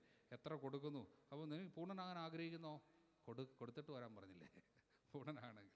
അപ്പോൾ അതുകൊണ്ട് കൊടുക്കുന്നത് വളരെ പ്രധാനപ്പെട്ടതാണ് എല്ലാ കാര്യത്തിലും. പറഞ്ഞേ ഹല്ലേലൂയ, ഹല്ലേലൂയ, ഹല്ലേലൂയ. ഈശോയെ നന്ദി, ഈശോയെ സ്തുതി, ഈശോയെ സ്തോത്രം. ഹല്ലേലൂയ. ഈ ഒരു വചനം എപ്പോഴും ഓർത്തിരിക്കുന്നതല്ല. അച്ഛനൊരു വചനം വായിച്ചു തരാവേ. Loose your silver for the sake of brother or friend. Sirach 29:10 മുതലാണ്. Loose your silver for the sake of a brother or a friend. Do not let it rust under stone and be lost. Lay up your treasure according to the commandments of the most high. It will profit you more than gold. Store up alms giving in your treasury. Store up alms giving. It will rescue you from all affliction. More than a mighty shield, more than a heavy spear, it will fight on your behalf against your enemy. It will fight. ഒന്ന് വായിക്കാം. മലയാളത്തിൽ പെട്ടെന്ന് വായിച്ചു. നമ്മൾ ആരാധനയിലോട്ട് പ്രവേശിക്കുകയാണ്. ഒച്ചത് വായിച്ചു. സഹോദരനോ ധനം നഷ്ടപ്പെടുത്താൻ മടിക്കരുത്. സഹോദരനും സ്നേഹിതനും ഒക്കെ കൊടുക്കണം. ചോദിക്കുന്ന ഏതൊന്നും കൊടുക്കണം. നമ്മൾ ദൈവീക കാര്യങ്ങൾക്ക് വേണ്ടി കൊടുക്കണം. പാവപ്പെട്ടവർക്ക് കൊടുക്കണം. നമ്മൾ ഉണ്ടാക്കി വെച്ചതിൻ്റെ എല്ലാം ദശാംശം എങ്ങനെയാണെങ്കിലും കൊടുത്തോണം. മാറ്റി വെക്കണം. കല്ലിനടിയിൽ നിന്ന് തുരുമ്പിക്കാൻ ഇടവരുത്തരുത്. ധനം നേടാൻ. ഓക്കെ. ദാനധർമ്മമായിരിക്കട്ടെ നിന്റെ നിക്ഷേപം. ദാനധർമ്മമായിരിക്കട്ടെ നിക്ഷേപം. ഈ നിക്ഷേപം എന്ന് പറഞ്ഞു കഴിഞ്ഞാൽ അത് നമുക്ക് തിരികെ കിട്ടുന്ന സാധനമാണ്. നിക്ഷേപിക്കുക എന്ന് പറഞ്ഞു കഴിഞ്ഞാൽ ആ സാധനം തിരികെ വരും. ഇപ്പോൾ എത്ര കൊടുത്തോ അതെല്ലാം നമുക്ക് തിരികെ കിട്ടും. ദാനധർമ്മമായിരിക്കട്ടെ നിന്റെ നിക്ഷേപം. എന്നിട്ടോ ഒത്തിരി തിന്മകളിൽ നിന്ന് രക്ഷിക്കുന്ന, എല്ലാ തിന്മകളിൽ നിന്ന് രക്ഷിക്കുന്ന അഫ്ലിക്ഷൻ വരും. നമ്മളറിയാതെ ഈ പാപത്തിൻ്റെ ഈ ബന്ധനങ്ങൾ കിടക്കുന്ന എല്ലാം മാക്സിമം മാറിപ്പോകുന്ന എങ്ങനെയാണെന്നറിയാമോ? ദാനധർമ്മമാണ്. അറിയാതെ നമ്മൾ പാപം എന്തെങ്കിലുമൊക്കെ ചെയ്തതിൻ്റെയൊക്കെ കടബാധ്യതകൾ കിടപ്പുണ്ടെങ്കിൽ, വീട്ടാത്ത ഉത്തരിപ്പ് കടം കിടപ്പുണ്ടെങ്കിൽ അതെല്ലാം മാറിപ്പോകുന്നത് ദാനധർമ്മമാണ്.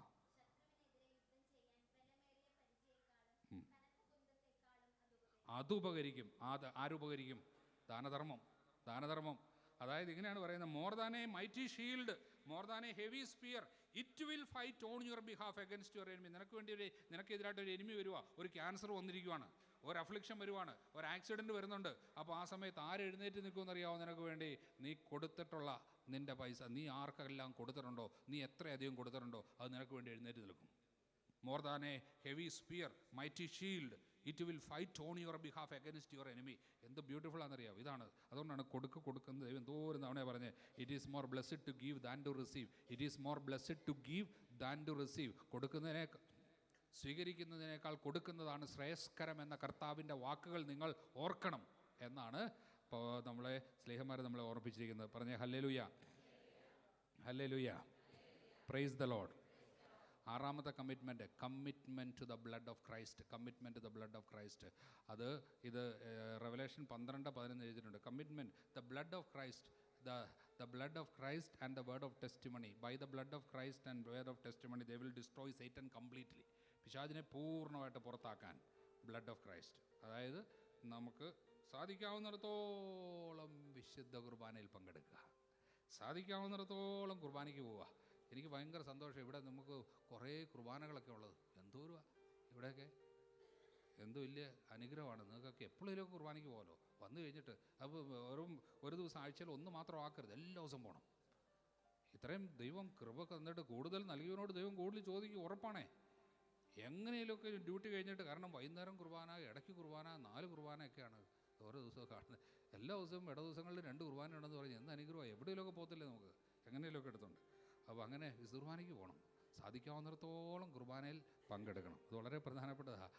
സാധാരണ വെറും ഒരാഴ്ചയിൽ ഒന്നത്തേക്ക് മാത്രം വെള്ളിയാഴ്ച ആയിട്ട് ഞായറാഴ്ച ആയിട്ടോ ഒക്കെ ഒന്ന് മാറ്റി വെക്കരുത്. എല്ലാ ദിവസവും എങ്ങനെയൊക്കെ ഡ്യൂട്ടി ക്രമപ്പെടുത്തിയിട്ട് പോകണം. പറഞ്ഞേ ഹല്ലേലൂയ. എൻ്റെ ഒരു പെങ്ങളുണ്ട്, 6 പിള്ളേരുണ്ട്. അവൾക്ക് അമേരിക്കയിലാണ്. ഒരു 6 കുഞ്ഞ്, ഫസ്കസിൻ കൊച്ചാണ്, ഫസ്കസിനാണ്.